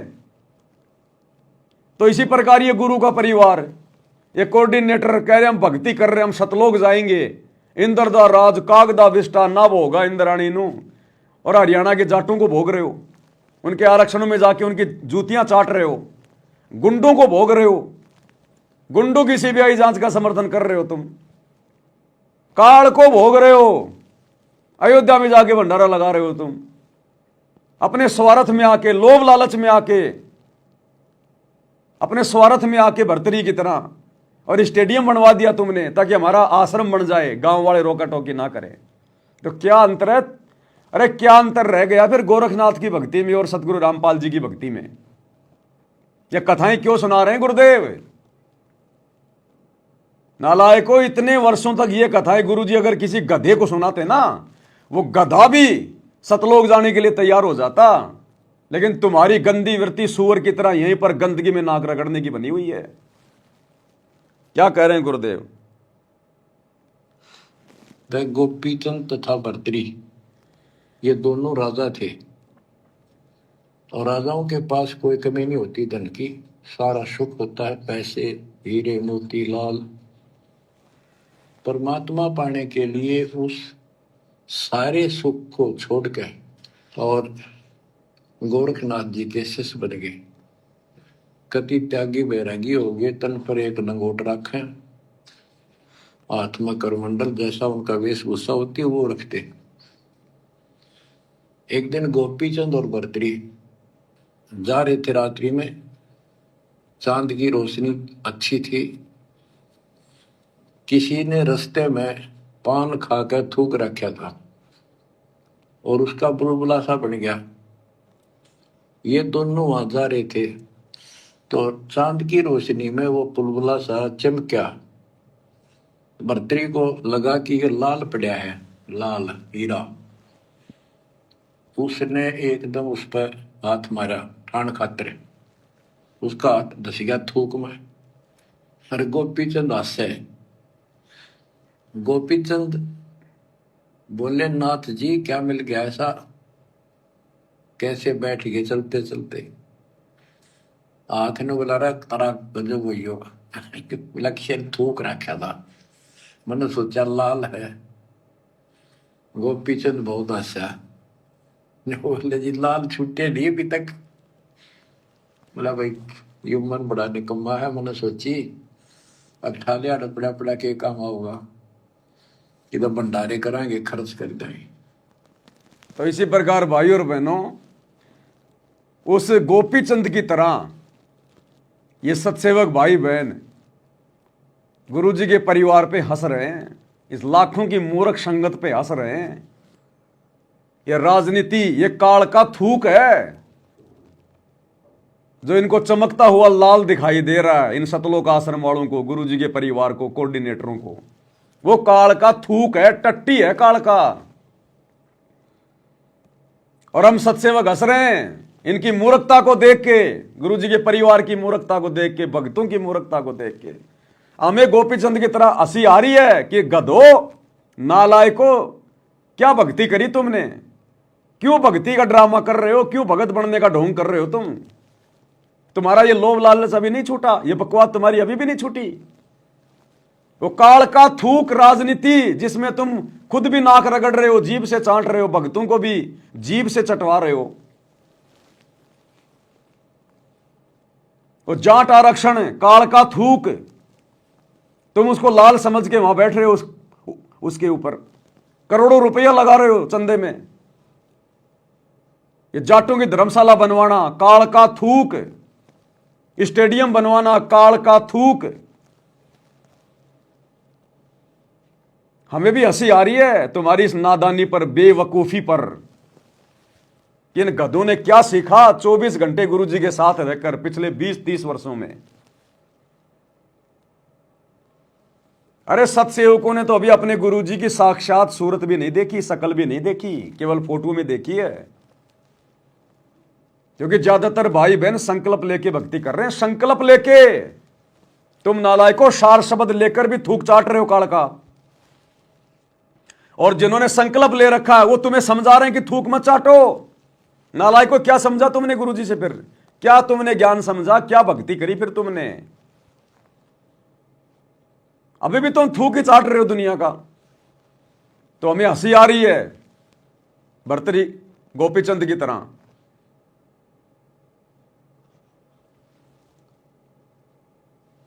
भाई ये मन बड़ा निकम्मा है, मैंने सोची अट्ठा लिया पड़ा पड़ा के काम होगा कि तो भंडारे करांगे, खर्च कर देंगे। तो बोले ठीक है। तो गरीबदास जी कहते हैं, एक उदाहरण और देते हैं गरीबदास जी। गरीब बेरा साटे बेचिया बैरागर सुल्तान, मालिन को जाना नहीं बेबुद्धि खेचा तान। गरीब शेर बेर पलड़े चढ़े, एक पड़ा भो माही, मालिन और सुल्तान को हिलकारे ले जाही। इब्राहिम सुल्तान का उदाहरण दे रहे हैं गुरुदेव कि मन कितना पापी है, भगत को कैसे कहां ये डुबो देता है और कितना सावधान रहने की जरूरत है। इतना विशाल राज्य छोड़कर आ गया, 18 लाख घोड़े, 16,000 रानियां, ठाठ बाट, भक्ति के लिए छोड़ के आ गया, काला मुंह करके आ गया। और एक बेर के लिए उस मालन के साथ में झगड़ा कर रहा है कि यो मेरा, यो मेरा। एक बेर नीचे गिर गया बेर तोलते समय, वो मालन बोली मेरा, और इब्राहिम करा नहीं मेरा मेरा मेरा। और इतना बड़ा राज्य छोड़ के आ गया, एक बेर के ऊपर, एक आने के बेर के ऊपर मेरा मेरी कर रहा है। उस मालन के रूप में परमात्मा बैठा था, एक मारा थप्पड़ खींच के उसके सुल्तान के कि निकम्मे तूने क्या राह छोड़ा, भग जा,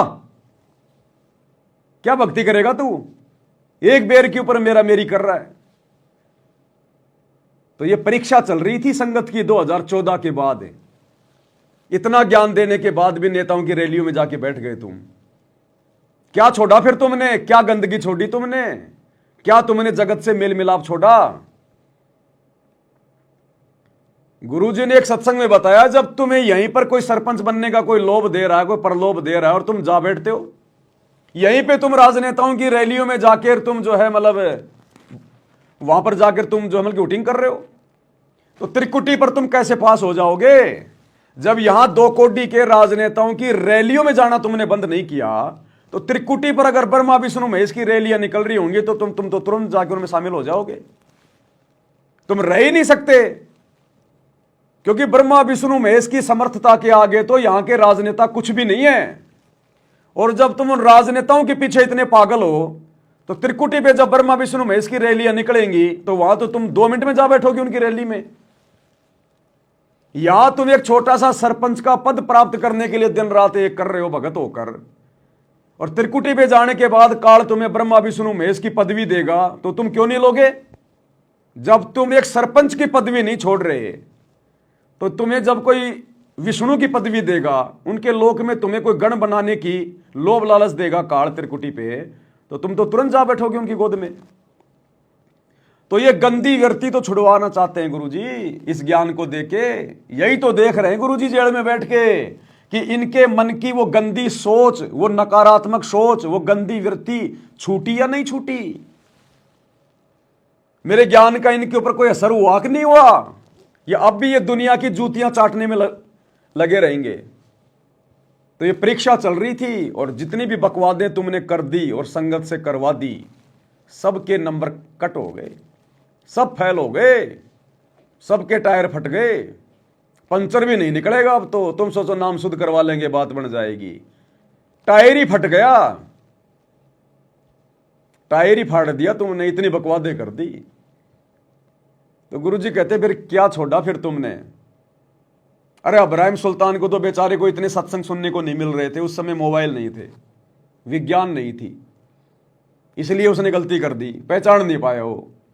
तुमने क्या दुनिया भर के सत्संग सुनते हो, दिन रात मोबाइल लगा के कान में, और काम सारे वही काढ़ के करते हो तुम। तो जब उसके थप्पड़ मार दिया गुरुजी ने, तो तुम्हें छोड़ेंगे क्या? तुम्हें छोड़ेंगे? अभी परीक्षा चल रही है, रिजल्ट आने दो, रिजल्ट में पता चलेगा तुमने क्या क्या गलतियां करी, क्या क्या उसका परिणाम आया है। अभी तो तुम्हें हम सत्सेवक गुरुद्रोही लग रहे हैं। अभी परीक्षा चल रही है, रिजल्ट आने दो, रिजल्ट में पता चलेगा कौन मेरिट में आया और कौन हो गया डिसमिस, और रिजल्ट पे पता चलेगा। बच्चा एक दूसरे को कहे तू फेल हो गया, तू पास हो गया, उससे बात नहीं बनती। वो तो जब रिजल्ट आएगा अखबार में तब पता चलेगा कौन फेल हुआ और कौन पास हुआ है।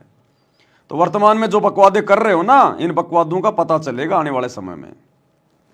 मालिन और सुल्तान को हिलकारे ले जाही, 2.5 लाख की पावड़ी, 1 पैसे का बेर, देख अदब सुल्तान को कैसी डारी मेर। तो कहते 2.5 लाख के जूती थी जिसमें लाल और हीरे पन्ने जुड़े हुए थे, और 1 पैसे का बेर। यानी मालन ने कहा कि बेर जो है 2.5 आने का शेर दूंगी, 2 आने के शेर। भूख लग रही थी सुल्तान को, जो घर छोड़ कर चला, और सब त्याग दिए थे, कंबल लपेट रखी थी साल सा शरीर पर, और जूती पहन रहा था वो कीमती। भूखा मरे था तो उसने कहा बना बेर दे दे, या दोनों जूती रख लेते, ये 2.5 लाख कीमत है। वो 2 अन्य के बेर, 1 शेर तुलवा लिया और जूती धर दी। तोलते समय 1 बेर पालड़े से नीचे गिर गया तराजू से। सुल्तान ने ठाया फटदेश, और मालन ने उसके ऊपर हाथ रख लिया कि मेरा है। सुल्तान का मेरा। परमात्मा कहते यूं देखा अदम सुल्तान ने कैसे छोड़ी मेरे, यानी के लालच छोड़ा। अरे लालच तो नौका नो दिन बैठा तू तो अंदर मन में वो बकवाद बता, ये नहीं विचार किया 2.5 लाख की पावड़ी जुत्ती डाल दी 1 पीसे के बेर के ऊपर, क्यों बकवाद करे है। तो ये सारी दोष आपा निकालना पड़ेगा। 2.5 लाख की जूतियां पैर में पैर रखी हैं, ऐसो आराम छोड़ के आ गया और राज्य छोड़ के आ गया, और 1 आने के बेर पे लड़ाई झगड़ा कर रहा है। अरे नालायक को, ये सतभक्ति देख के तो गुरुजी ने हमें देवताओं से भी उत्तम बना दिया। आज ब्रह्मा विष्णु महेश का भी इतना सम्मान नहीं है जितना आप और हमारा है भक्ति मार्ग में। और तुम नालायकों उन जाटों के पास पहुंच गए, उनकी धर्मशाला बनवा के गले में 2 फूलों की माला डलवा कर सम्मान प्राप्त करने के लिए। अरे अगर ये कर्म ही फोड़ने थे तो संगत से फुड़वा लेते, जगत वालों से क्यों फुड़वाए। अरे धनाना आश्रम में कर्म फुड़वा लेते, अपने हॉस्पिटल का उद्घाटन कर देते, नारियल वारियल फोड़ देते, और भक्तों के हाथ में 5-10 मालाएं पकड़ा देते, और कह देते कि भक्तों हम गुरुजी के दोनों लड़के नारियल फोड़ेंगे, और नारियल फोड़ते ही हमारे गले में माला डाल देना। अरे कर्म फुड़वाने लेते तो अपने घर में फुड़वा लेते, नालायकों बाजार में जाके क्यों फुड़वाए। तो क्या छोड़ा तुमने। इसलिए गुरुजी कहते हैं राज त्यागना सहज है, सहज नारी का ने, ये मान बढ़ाई ईर्ष्या दुर्लभ तजनाइए। सतगुरु के दरबार में है ग्राहक कोटि अनंत, 4 चीज ये चाहते रिद्धि सिद्धि मान महंत। ये तो मान बढ़ाई के भूखे हैं। कोई एक आधा होता है सतगुरु के दरबार में जिनको भक्ति चाहिए, परमात्मा चाहिए, बाकी तो मान बढ़ाई वाले गधे हैं, गधे। और ये दिखाई दे गए। अगर परमात्मा ये परीक्षा ना लेता बरवाला कांड के बाद, कैसे पता चलता कि कितनी बड़ी गंदगी गुरुजी के बेटा बेटी में भरी है, गुरुजी के भाई में भरी है, इन कोऑर्डिनेटरों में भरी है। ये तो कति कोयले हैं, कोयले। कोयले को कितना घिसलो काला काला आएगा। इनके अंदर बकवाद ही बकवाद है और कुछ नहीं है इनके अंदर। और कोयले की खान में भैया चाहे तुम कितना ही सावधानी बरत लो, तुम्हारे दाग लगेगा ही लगेगा। इन आश्रमों में कितना ही तुम भगत बन लो, तुम्हारी मर्यादा टूटेगी टूटेगी। कोयले की खान में कितना ही जतन करो, काजल का दाग भाई लागे ही लागे। ये हाल हो रहा भाई संगत का। बिल्कुल मच्छंद्रनाथ बन गए सारे मच्छंद्रनाथ की मरते मरते एक बार मजा तो ले लें। सिंगलदीप पहुंच गया, राजा के शरीर में घुस गया कि एक बार गृहस्थ जीवन के मजे तो ले ले। वो तो मैंने कभी लिए नहीं, मुझे पता ही नहीं गृहस्थ जीवन का आनंद क्या होता है। एक पल में सारी भक्ति का सत्यानाश करके आ गया। ले ले अब औरतों के मजे, ले ले राजा बन के रानी के मजे। सारी भक्ति डिस्चार्ज हो गई, निकल भी नहीं पा रहा था उस राजा के शरीर से मच्छंद्रनाथ। तो ले लो मजे जाटों की धर्मशाला बनवा के, ले लो मजे नरेंद्र मोदी की रैलियों में उसका थूक चाट के, ले लो मजे स्टेडियम बनवा के, ले लो मजे आरक्षण में बैठ के, ले लो मजे गैंगस्टरों की सीबीआई जांच का समर्थन करके, ले लो मजे अयोध्या में भंडारा लगवा के। तुम्हारी बैटरी डिस्चार्ज हो गई है। गधे बना के छोड़ेगा ये काल, गधे बना के। और कुमार भी कोई ऐसा देगा तुम्हें, हाँ, कि वो उधर से तो कुमार के मारेगे लठ उसकी कुमारी। अब कहते ना कि भाई कुमार का कुमारी पे तो जोर चलता नहीं, वो फिर वो गधे के मारता है। तो तुम्हें ऐसे कुमार के नीचे डालेगा गुरुजी, गधा बना के, जिस कुमार की कुमारी कुमार को रोज मारती हो। और वो कुमार फिर बाहर जाके गधे के मारेगा, फिर वो जोर वहां निकालेगा वो। तो तुम्हारे को तो गधा भी इसी क्वालिटी का बनाएगा ये परमात्मा। इतनी ऊंचा उठाना पड़ेगा अपनी बुद्धि को। संसारिक लोगों की तो वृत्ति ऐसी होती है, पर सब कुछ त्याग के तो परमात्मा कहते हैं उसका एक लगा थप्पड़ थप्पड़ असली रूप में आ गई। बोला भले आदमी के राज त्याग गया तने। फिर गुरुजी असली रूप में आ गए। पहले तो मालन बने हुए थे, बेर बेच रहे थे औरत बन के, फिर असली रूप में आ गए और एक थप्पड़ मारा उसके अब्राहिम के कि गधे तूने क्या छोड़ा। तो ये विचार करने की बात है, शिक्षा दे रहे हैं गुरुजी। किसी भी रूप में ये गुरु हमारी परीक्षा ले सकता है। किसी भी रूप में सामने से कोई जवान, कोई लड़की आ रही है, कोई बहन आ रही है, आकर्षक है। अब तुम्हें क्या पता कि वो तुम्हारा गुरु है, और तुम तो उसकी तरफ देखते रहोगे, अपनी भक्ति फोड़ लोगे अपने कर्म, और वो तुम्हारा गुरु है वो सामने से जो आ रहा हो। तुम्हें क्या पता, अब्राहिम को क्या पता ये मालन कौन है। ऐसे ही परीक्षा लेगा गुरु। तो जब भी कोई ऐसा विशेष कोई काल का दबाव महसूस हो, ऐसा कोई विशेष कोई आकर्षण किसी मां में, किसी बहन में, किसी राह चलती हुई किसी औरत में, दूसरे के धन में, या वैसे भी हम लोग अपनी जो अमल की बस में जा रहे हैं, खुले पैसे नहीं है, कंडक्टर थोड़ा सा जोर से बोलेगा, मैं कहां से लाऊं मैं इतने खुले पैसे, हर कोई मेरे को 500 का नोट दे रहा है, कहां से लाऊं मैं खुले। क्या पता तेरा गुरु है वो कंडक्टर, तेरी परीक्षा ले रहा है, तेरे को वो गुस्सा दिलाना चाह रहा है, तेरी परीक्षा लेना चाह रहा है, और तेरे को कहा क्या रे 500 दे रहे हो सारे के सारे, शर्म नहीं आती। अब तुम कहोगे ज्यादा ना बोले, 500 लेना तो ले ले। अब गए काम से, गए काम से। जगत तो कुछ भी बोल सकता है भैया, कुछ भी बोलेगा जगत तो। ये किसी भी रूप में आके गुरु हमारी परीक्षा ले लेगा, किसी भी रूप में, कैसे भी।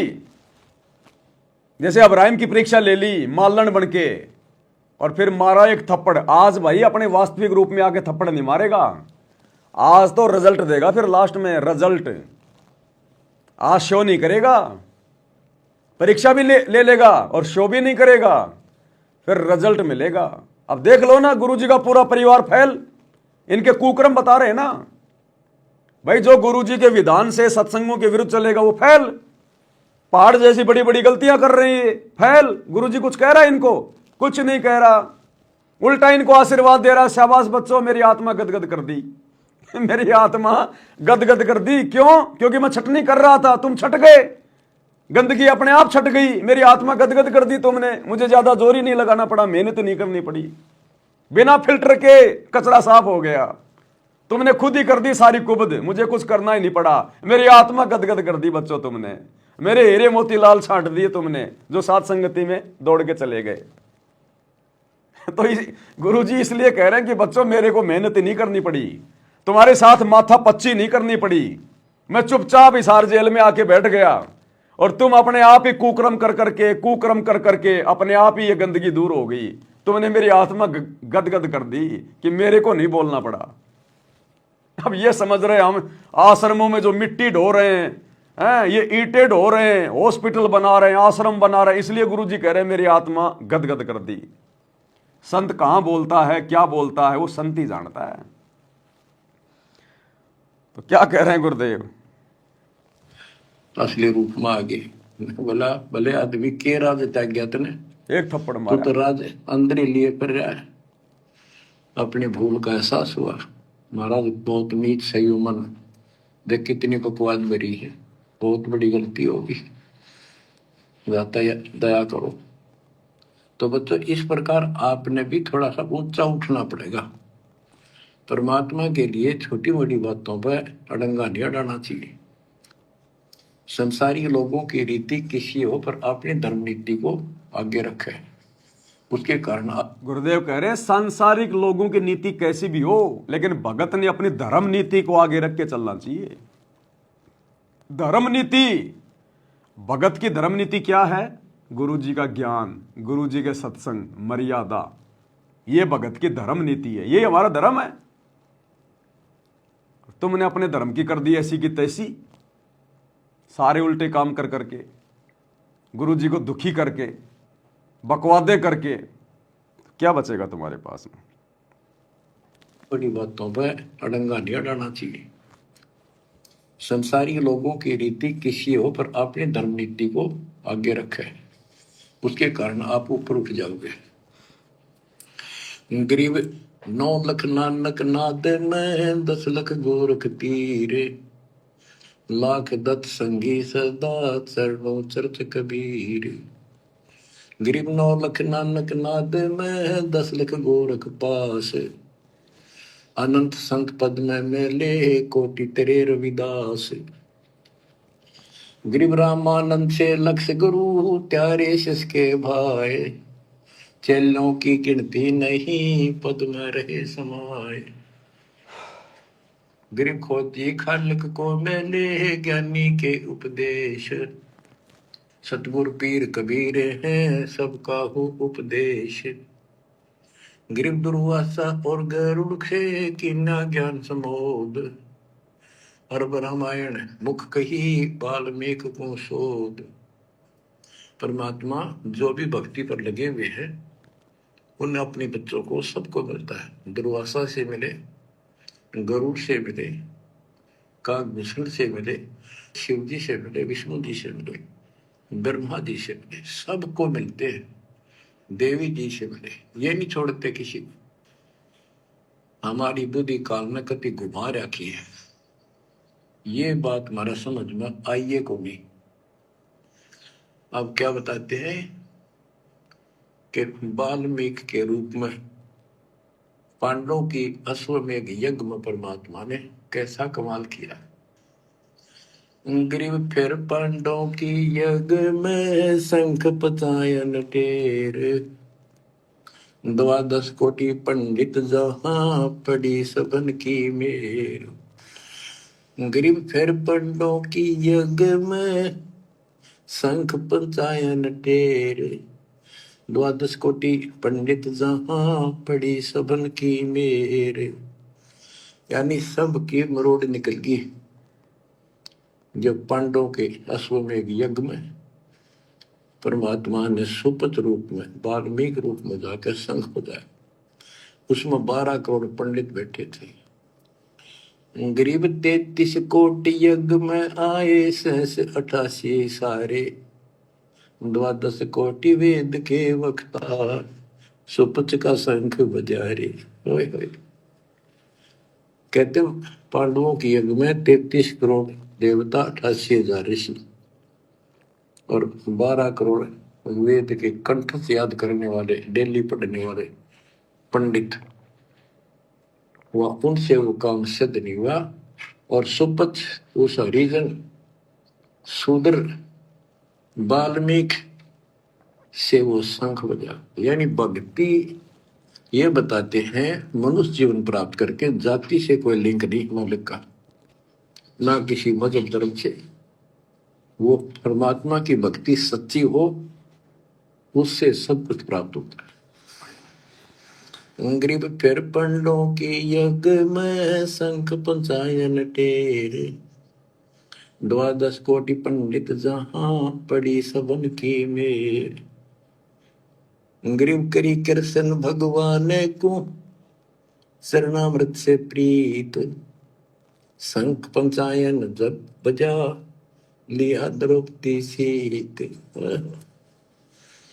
कहते हैं उस वाल्मीकि के चरण धोके श्री कृष्ण जी ने पिया और द्रौपदी ने पिया, जब जाकर शंख बजा। गरीब 12 कोटि पंडित जहां और ब्रह्मा विष्णु महेश, शरण दिए जगदीश को जिसको रटता शेष। गरीबदास जी कह रहे हैं कि 12 करोड़ पंडित थे वहां पर, ब्रह्मा विष्णु महेश, और कृष्ण जी ने उस वाल्मीकि के चरण छुए, शरणामृत पिया, जिसको शेष नाग भी जिसकी पूजा करता है। इनका सबका चौंध नागरी है। शेष नाग भी श्री कृष्ण को भगवान मान रहा है, विष्णु जी को। और कई बाप को पता भगवान है कौन। तो जैसे भी जिसको तुम संपूर्ण शक्तिमान बैठे हो, उससे भी काम ना बढ़े। हर एक बाल में एक छोटी जाति वाले से, और वो शंख बज गया, अनमोल काम हुआ। अब बच्चों ये विचार करो कि जिनको हम भगवान मानते थे, ये सारा फेल हो गए परमात्मा कबीर जी के सामने। गुरुदेव कह रहे हैं 12 करोड़ ब्राह्मण वेदों के ज्ञाता, 9 नाथ 84 सिद्ध, 88,000 ऋषि, सूक्ष्म रूप में ब्रह्मा विष्णु महेश, आम प्राणियों की गिनती नहीं, 56 करोड़ यादव, खुद श्री कृष्ण पांडवों की यज्ञ में बैठे थे, किसी से भी शंख नहीं बजा। और फिर भी लोगों की बुद्धि नहीं खुली कि ये वाल्मीकि कौन है, ये बुंडा सा दिखाई देने वाला, ये मैला कुचैला, ये वाल्मीकि सुदर्शन कौन है ये। फिर भी आंख नहीं खुली किसी की, और भगवान से वंचित रह गए। तो वर्तमान में ये वेद, चारों वेद, गीता जी, कुरान, पुराण, बाइबल, गुरु ग्रंथ साहिब, सदग्रंथ साहिब, कबीर सागर, ये सतयुग से लेकर वर्तमान तक ये बड़े बड़े आचार्य, शंकराचार्य, मंडलेश्वर, महंत, संत, मुल्ला, मौलवी, ये काजी, पीर, पैगंबर, कुतुब, ओलिया, कोई भी तो नहीं खोल पाया इनको, इनका रहस्य नहीं बता पाया, इनका सार नहीं बताया।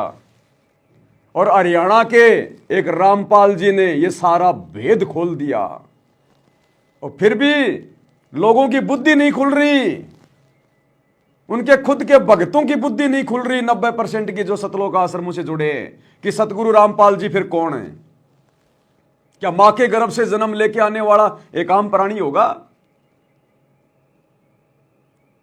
फिर भी भक्तों की आंख नहीं खुल रही, अपने गुरु में परमात्मा नजर नहीं आ रहा, कबीर जी नजर नहीं आ रहा। हरियाणा का रामपाल जाट ही दिखाई दे रहा है, अपने जैसा मानुष ही समझ रहे हैं, मां के गर्भ से जन्म लेकर आया हुआ मान रहे हैं। तो भैया जिस प्रकार द्वापर में वो बड़े बड़े पंडित मान बड़ाई में आके धोखा खा गए और भगवान को नहीं पहचान पाए, नहीं तो चरण पकड़ लेते उसी समय, आत्म कल्याण हो जाता, गधा कुत्ता नहीं बनना पड़ता उनको। आज पिछली पीढ़ी में ला छोड़ता परमात्मा। तो इसी प्रकार वर्तमान में पिछली पीढ़ी में आकर भी हम भक्तों की आंखें नहीं खुल रही। ऐसे समर्थ गुरु को नहीं पहचान रहे, भगवान को नहीं पहचान रहे, जिन्होंने पूरी दुनिया के धर्म ग्रंथ खोल के रख दिए, पूरे अध्यात्म को खोल के रख दिया। ब्रह्मा विष्णु महेश की जन्म और मृत्यु बता दी, इनकी आयु बता दी, अक्षर पुरुष तक की बता दी, जिसके बारे में कोई जानता भी नहीं था। पूरी सृष्टि रचना खोल दी, ऊपर के चारों लोक खोल दिए, साहिब ने भेद दिया सब खोला अपनी सतलोक राजधानी का, और फिर भी अपने जैसा मां के गर्भ से जन्म लेकर आए हुआ मानुष मान रहे हैं। इसलिए तो गरीबदास जी बार बार कह रहे थे कि गलती मत करना, गुरु मानुष कर जानते वो नर कहिए अंधे, ओए दुखी संसार में आगे यम के फंदे। तो सौभाग्य सत्सयोग भाई बहनों का, जिन्होंने अपने गुरु जी को पहचान लिया, अपने गुरु को परमात्मा मान लिया, कबीर देव मान लिया, और नकली कबीर देव की फोटो फाड़ फाड़ के फेंक दी, दाढ़ी मूंछ वाले नकली कबीर की। ना जून के महीने में उसका कबीर प्रकट दिवस मनाते हम। तो पहचाना किसने है? केवल सत्सेवकों ने। कहते हैं गरीब 12 कोटि पंडित जहां और ब्रह्मा विष्णु महेश, शरण दिए जगदीश ने जिसको रटता शेष। गरीब वाल्मीकि के बाल सम नाही तीनों लोक, सुर नर मुनिजन कृष्ण समेत पंडो पाई पोख। बच्चों, ये आप महाभारत में भी सुना करते पहले हम खूब, और ये क्या करते प्रश्न तो उठाया करते, वे कृष्ण जी से शंख नहीं बजा, और उस वाल्मीकि सुपर सुदर्शन से कैसे बच गया। तो वो हमारे धर्म गुरु जैसा उत्तर देते हम उन्हें सच्चा मान लिया करते, सत्य है, क्योंकि स्वयं ज्ञान नहीं था। वो कहा करते थे कि सुदर्शन उनका परम भगत था। भगवान भगत को महिमा देते हैं। ये तो ये बात दिमाग में, 33 करोड़ देवता, 88,000 ऋषि, ब्राह्मण 12 करोड़, क्या उनमें उसका कोई भगत नहीं था? श्री कृष्ण ने खा ली रोटी, शिव जी ने खा ली, ब्रह्मा जी ने भोजन पा लिया। ये तो यही बात समझ में यह कहानी के थी। तो ये तत्व ज्ञान था, ये उलझा रखा था 9 मन सूत। कबीर साहब कहते 9 मन सूत उलझिया, ऋषि रहे जखमार, सतगुरु ऐसा सुलझाते उलझे ना दूजी बार। कबीर साहब क्या कहा करते थे 650 साल पहले कि 9 मन सूत उलझिया ऋषि रहे जखमार, और सतगुरु ऐसा सुलझा दे उलझे न दूजी बार। क्या 650 साल पहले उस दाढ़ी मूछ वाले कबीर ने यह ज्ञान सुलझाया था? क्या नहीं सुलझाया। किसी को वेद नहीं पढ़ाए उस कबीर ने 650 साल पहले, किसी को गीता नहीं पढ़ाई, किसी को बाइबल नहीं पढ़ाई। वो एक अनपढ़ की भूमिका कर रहे थे। उन्होंने ये सूत नहीं उलझाया, ये आध्यात्मिक ज्ञान नहीं सुलझाया 650 साल पहले। उन्होंने भी ऑप्शन छोड़ दिया कि सतगुरु ऐसा सुलझा दे उलझे न दूजी बार, कि इसको तो सच्चा सतगुरु सुलझाएगा। क्यों भाई? भगवान था ना, सुलझा देता 650 साल पहले। अब तुम कहोगे नहीं वो तो ठीक का समय नहीं था इसलिए नहीं सुलझाया, आज है ठीक का समय। तो आज अगर ठीक का समय है तो फिर वही कबीर क्यों नहीं आया? अरे फिर वही दाढ़ी मूछ लगा के क्यों नहीं आया? आ जाता फिर वही दाढ़ी मूछ लगा के सुलझाने के लिए, क्योंकि तो ठीक का समय आ गया ना। तो अब आ जाता दाढ़ी मूछ लगा के। तो अब सुलझाया है ये 9 मन सूत उलझा हुआ आध्यात्मिक ज्ञान। किसने? सतगुरु रामपाल जी ने। जिस आध्यात्मिक ज्ञान को वो दाढ़ी मूछ वाला कबीर भी नहीं सुलझा पाया 650 साल पहले, उस ज्ञान को आज सतगुरु रामपाल जी ने सुलझाया। इसलिए कह रहे सतगुरु ऐसा सुलझा दे उलझे न दूजी बार। तो सतगुरु की भूमिका कौन करता है? कबीर भगवान। आज हम सतगुरु किसको कहते हैं? अपने गुरु जी को। और सतगुरु की क्या परिभाषा है? ना सतगुरु जननी जने और जाके माना बाप, पिंड ब्रह्मंड से रहित है नावा तीनों ताप। ये ज्ञान को आधार बनाना पड़ेगा। परमात्मा ने सामने थाली रख दी, अब तुम्हारे मुंह में नहीं ठोकेगा। तत्व ज्ञान दे दिया परमात्मा ने, निष्कर्ष तुमने निकालना पड़ेगा गुरुजी के सत्संगों का। गुरुजी नहीं देगा तुम्हें बना बना के जलेबी। अब तुम्हारे हाथ थोड़ी कटे हुए हैं कि तुम्हारे मुंह में भी भगवान ठोकेगा इस ज्ञान को। अब जानवर थोड़ी है। अरे जानवर को भी उसका मालिक मुंह में दे दे के नहीं खिलाता, उसके सामने पटक देता है। जिसको भूख है खा लेगा, नहीं तो मरो।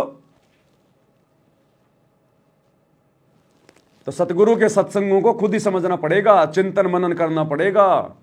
साध संगति से जुड़ना पड़ेगा, भीख मांगनी पड़ेगी, तब ये सद्बुद्धि देता। सतगुरु ऐसे नहीं देगा।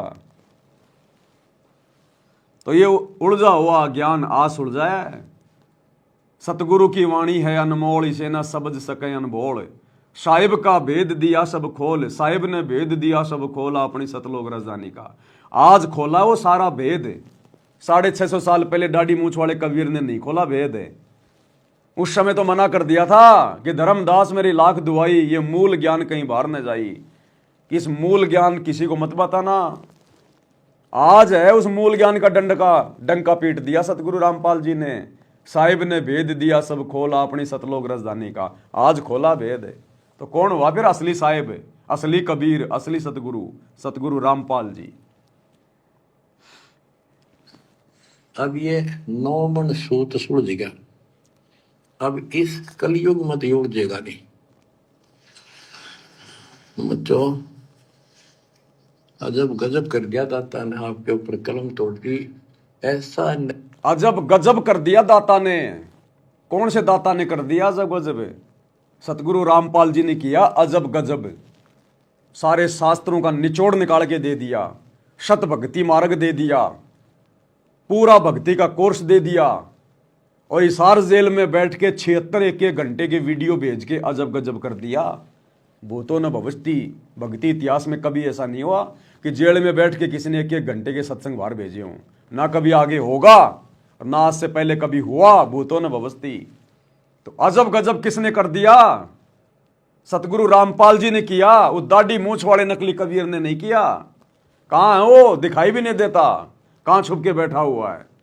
सामने क्यों नहीं आता? काल थोड़ी है जो डर लग रहा है कोई शराब लगा हुआ है। सामने आए, दाढ़ी मूछ वाला कहां है? तो किसने किया सामने आके सारा काम? सतगुरु रामपाल जी ने। तो ये है रियल कबीर। इसने किया अजब गजब। बच्चों अजब गजब कर दिया दाता ने आपके ऊपर कलम तोड़ दी। ऐसा निर्णायक दातन ज्ञान आपको प्राप्त करा दिया। देखो आप शिक्षा ग्रहण करते हो, अच्छी बात है। इंजीनियरिंग कर ली, डॉक्टर बन गए, IAS IPS बन गए, या कोई और टीचर लाइन में चले गए। ये तो सिर्फ एक रोजी रोटी का काम है बस। इससे और कोई ज्यादा लाभ नहीं होने का। ये रोजी रोटी भी सब ना मिलती, पढ़े तो पता नहीं कितने शिक्षा ग्रहण करते हैं बच्चे। यह शिक्षा आपको इसलिए दिलवाई है परमात्मा ने कि आप कल्याण करा लो। नहीं तो परमात्मा के गरीबदास जी ने बताया, कोट जन्म तेरा बरमत हो गए, कुछ नहीं हाथ लगा रे, कुकर शुकर कर बैबो रे, कौवा हंस बुआरे। शिक्षा केवल इसलिए दी है भगवान ने ताकि हम अपना आत्म कल्याण करवा लें, भगवान को पहचान लें। इन शास्त्रों में देख देख के जिनको दुनिया सत्य मान रही है, वेदों को, गीता जी को, बाइबल को, कुरान को, हम अपनी आंखों से देख लें कि जो लिखा हुआ है गुरु जी वही बता रहे हैं, और बाकी संतों ने क्या उसका रंगा कर रखा है, तो हमारी आत्मा को विश्वास हो जाएगा। अरे ज्ञान तो यही 650 साल पहले दिया करता था भगवान। यही ज्ञान था, यही नाम थे, लेकिन हमारी आत्मा ने स्वीकार नहीं किया कि यह परमात्मा हो सकता है, क्योंकि हम अनपढ़ थे, शास्त्रों में नहीं पढ़ सकते थे, नहीं देखे हमने। आज गुरुजी ने शिक्षा इसीलिए दी है कि तुम अपनी आंखों से देख लो। कहीं तुम्हारे मन में शंका हो जाए, हमारे गुरुजी कहीं वैसे ही तो नहीं बता रहे हैं। तुम्हारी आंखों से देख लो, ये वेद तुम्हारे गुरु ने नहीं लिखे, ये गीता तुम्हारे गुरुजी ने नहीं लिखी, आज ये दुनिया भर के शास्त्र, कबीर सागर, सदग्रंथ साहिब तुम्हारे गुरुजी ने नहीं लिखे।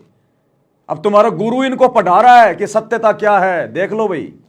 तो आत्मा स्वीकार कर ले, क्योंकि आत्मा ने सतलोक जाना है, इस मन ने सतलोक नहीं जाना, इस 5 तत्व के शरीर ने सतलोक नहीं जाना। परमात्मा ने तो आत्मा को चार्ज करना है। तो यह आत्मा उस समय स्वीकार करती है जब ये बिल्कुल सारे प्रमाण देख लेती है, आंखों देख लेती है। इसलिए परमात्मा ने हमें शिक्षित किया, अक्षर ज्ञान दिया, पढ़ाया, वरना इस पढ़ाई का कोई यूज नहीं है, ये पढ़ाई का कोई महत्व ही नहीं है। महत्व होता तो परमात्मा सतयुग में, ये सतयुग में क्यों नहीं दी शिक्षा गुरुदेव ने? त्रेता युग में क्यों नहीं दी शिक्षा? द्वापर में क्यों नहीं दी? कलयुग की जो है मतलब प्रथम पीढ़ी में क्यों नहीं दी?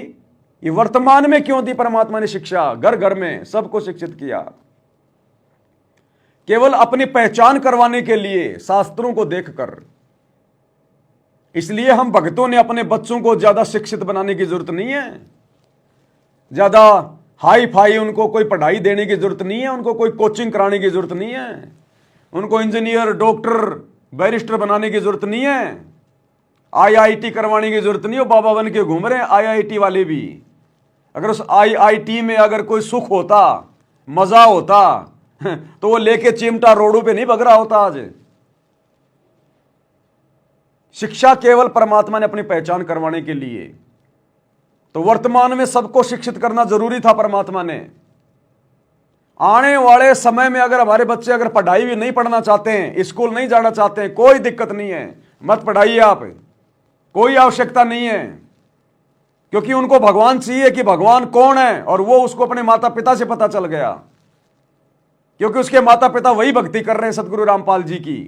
उनके माता पिता ने आंखों से देख लिया, तो बच्चे वही करेंगे जो माता पिता करेंगे। अरे आप और हमारी हनुमान जी से, श्री राम से, श्री कृष्ण से कोई यारी दोस्ती है क्या?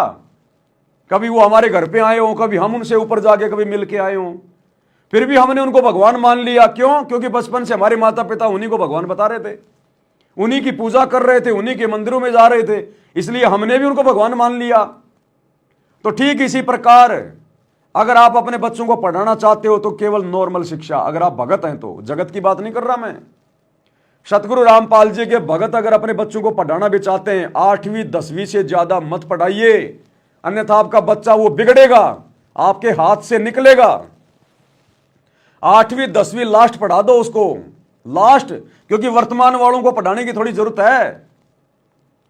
लेकिन हमारे बच्चों के आगे जो बच्चे होंगे वो अगर ना पढ़ना चाहें कोई दिक्कत नहीं है, क्योंकि उस समय पूरी पृथ्वी पर सतगुरु का ज्ञान फैल जाएगा और घर घर में सतगुरु की भक्ति होगी। इसलिए हमने शास्त्रों में देखने की जरूरत नहीं है, फिर घर घर में गुरु जी के सत्संग होंगे, हमारे बाप दादा वही भक्ति करते हुए मिलेंगे, फिर उन बच्चों को दिक्कत नहीं है, फिर उन बच्चों को दिक्कत नहीं है। और फिर भी यदि कोई पढ़ना चाहे तो नॉर्मल पढ़ाओ, ज्यादा नहीं। हमने ये टीवी टावी नहीं बनाने, हमने मोबाइल नहीं बनाने, हमने वैज्ञानिक नहीं बनना, बनवा दिए परमात्मा ने जो बनवाने थे, वो सबके फॉर्मूले सेट हो गए। अब केवल बस वो माल जो है वो मशीन में डालना है, अपने आप वो मोबाइल बन के आता है बाहर। अब दिमाग लगाने की जरूरत नहीं हमने, परमात्मा ने जिससे दिमाग लगवाना तो उसका दिमाग लगवा के मोबाइल बनवा दिए, एसी बनवा दी, कूलर बनवा दिए, गाड़ियां बनवा दी, हर चीज का फॉर्मूला तैयार करवा दिया। अब तो केवल लेबर का काम है, उस फॉर्मूले के अनुसार मशीन में सामान डालो, सारी चीजें निकल के बाहर आएंगी। अब फॉर्मूले की सब फॉर्मूले तैयार हैं। अब हमने वैज्ञानिक नहीं बनाना अपने बच्चों को, साइंटिस्ट नहीं बनाना, जिन चीजों की आवश्यकता थी परमात्मा ने दुनिया को ज्ञान देके सब बनवा दिया। हमने तो केवल उनका उपयोग करना है, बस, इससे ज्यादा कुछ नहीं। और अपने भगवान की भक्ति करनी है, तो क्या मतलब इस पढ़ाई का? आगे पढ़ाई का महत्व ही नहीं रहेगा आने वाले समय में। जब सतगुरु का राज आएगा 2028 के बाद, जब से सतयुग शुरू होगा, इस पढ़ाई का कोई महत्व ही नहीं रहेगा। आपकी डिग्री देख के नौकरी नहीं मिलेगी, आपकी भक्ति देख के, आपकी मर्यादा देख के, आपका आचरण देख के, आपका स्वभाव देख के, इस प्रकार से आपको आने वाले समय में लोग अपने काम पे रखेंगे। आपकी डिग्री देख के नहीं रखेंगे। ये डिग्री वालों ने सत्यानाश कर दिया दुनिया का। आपके व्यवहार को देख के आगे आपको नौकरी मिलेगी, मजदूरी मिलेगी, डिग्री देख के नहीं मिलेगी। तो वर्तमान में तो पढ़ना थोड़ा जरूरी था, क्योंकि ये भक्ति की शुरुआत है। तो वर्तमान में अपने बच्चों को 10वीं 12वीं से ज्यादा मत पढ़ाइए, अपने बच्चों को भक्ति की तरफ ज्यादा ध्यान दीजिए। अगर वो एक बार डॉक्टर बनने की तरफ उसका ध्यान गया ना, तो भक्ति गई फिर बाढ़ में। एक बार यदि साइंटिस्ट बनने की, इंजीनियर बनने की, कोई और ऐसा बनने की अगर उसके मन में आ गई ना, फिर वो बेटा तुम्हारे हाथ में नहीं आएगा, फिर वो बेटी तुम्हारे हाथ में नहीं आएगी, फिर उसका ध्यान वहीं चला जाएगा, मैंने तो इंजीनियर बनना है। अब इंजीनियर बन के कौन सा वो भाई मंगल ग्रह पे जाएगी, और जा भी आएगी तो पत्थर के टुकड़ों के अलावा क्या लाएगी। तो 8वीं 10वीं से ज्यादा बच्चों को मत पढ़ाइए अगर उनका भविष्य चाहते हैं तो। हाँ, यदि अपना बाप बनाना चाहते हैं कि आगे चल के खुद भी भक्ति ना करे और हमारे को भी भक्ति से दूर करे, बकवाद करे, तो भाई उसको बनाओ तुम बैरिस्टर, बनाओ उसको, तुम जज बनाओ, वकील बनाओ, फिर उसको लगाओ दिमाग फालतू की बातों में। तो 8वीं 10वीं से ज्यादा नहीं। और आने वाले समय में 20 30 40 50 साल के बाद तो बच्चों को पढ़ाने की भी जरूरत नहीं है। पढ़ाने की भी सिर्फ भक्ति की जरूरत है, वो तो बचपन से भक्ति पे लगेंगे। तो इस प्रकार से ये नित्य नियम तो अपने आप याद हो जाते हैं, अपने आप ही। वो रोजाना पुस्तक लेके नित्य नियम करेगा ना, चाहे स्कूल भी मत भेजो उसको, वो सारे शब्द याद हो जाएंगे। आज भक्तों के घरों में जो छोटे छोटे बच्चे भक्ति बोध हाथ में लेके तीनों समय की आरती करते हैं ना, 8वीं 10वीं के बच्चे भी उतनी सिद्ध 8वीं 10वीं के बच्चे भी उतनी शुद्ध हिंदी नहीं बोल सकते, इतनी फास्ट हिंदी नहीं पढ़ सकते जितना भक्तों के घरों में छोटे छोटे बच्चे भक्ति बोध लेके पढ़ रहे हैं। क्योंकि उनका रोजाना का नियम है, रिहर्सल है। अरे स्कूल में क्या कराया जाता है? वो हिंदी पढ़ाएंगे, क ख ग क ख ग, हम भी तो वही पढ़ रहे हैं। गरी पर पट्टन वह परलोक है, अदली सतगुरु सार, भक्ति हेत से उतरे पाया हम दीदार। तो बच्चे को आएगा ना समझ में कौन सा शब्द मैं क्या बोल रहा हूं। तो नॉर्मल पढ़ाओ, 8वीं 10वीं पढ़ाओ, इससे ज्यादा नहीं, ताकि बस उसको थोड़ा बहुत व्यावहारिक ज्ञान हो जाए, थोड़ा बहुत उसको जो है पढ़ना लिखना आ जाए, इससे ज्यादा नहीं। अब आजकल के माता पिता ने बच्चों को बेटा पढ़ पढ़ पढ़, अपने बच्चों से अपने सारी उम्मीदें लगा लेते हैं कि बस मेरा भविष्य तो मेरे बेटे के ऊपर है। कोचिंग में भेज दिया, कहीं कोटा भेज दिया, कहीं लंगोटा भेज दिया, और आए दिन वो राजस्थान के कोटा में जहां पर बच्चे कोचिंग के लिए जाते हैं, आए दिन फांसी लगा लगा के मर रहे हैं वो बच्चे, आए दिन फांसी लगा लगा के, बिना भक्ति के। उनको बचपन से एक ही चीज बताई, पढ़ पढ़ पढ़। माँ बाप ने भी अपनी जमीन बेच दी, पैसा उधार ले लिया, ले पढ़ पढ़, तेरे पीछे हमारा भविष्य है। अब वो बच्चे के सिर पे 2.5 किलो बोझ रखा है कि मैं फेल हो गया, नौकरी नहीं लगा, मेरे माँ बाप का क्या होगा, जमीन बेच दी, ये कर दिया, इतना पैसा लगा दिया। वो फांसी खा खा के मर रहे कोचिंग में, कोटा में पढ़ने वाले बच्चे, क्योंकि भक्ति के ना उनके माँ बाप नजदीक, ना वो बच्चे नजदीक, ना उनको ज्ञान। उसे नौकरी को ही सब कुछ मान लिया। अरे तुमने पढ़ा लिया लिखा लिया, तेरा बेटा नौकरी भी लग गया और 2 महीने बाद में एक्सीडेंट में मर गया, अब क्या नौकरी बचा लेगी क्या? वो नौकरी उसके एक्सीडेंट को बचा लेगी क्या? बीमारी से मरना हो वो नौकरी बचा लेगी उसको? भगवान बचाएगा, भक्ति बचाएगी। तो ये शिक्षा तो एक बकवाद है, बकवाद। शिक्षा ने केवल इंसान को रिश्वतखोर बना दिया, भ्रष्टाचारी बना दिया, चतुर बना दिया, धोखेबाज बना दिया, मिलावटखोर बना दिया शिक्षा ने इंसान को।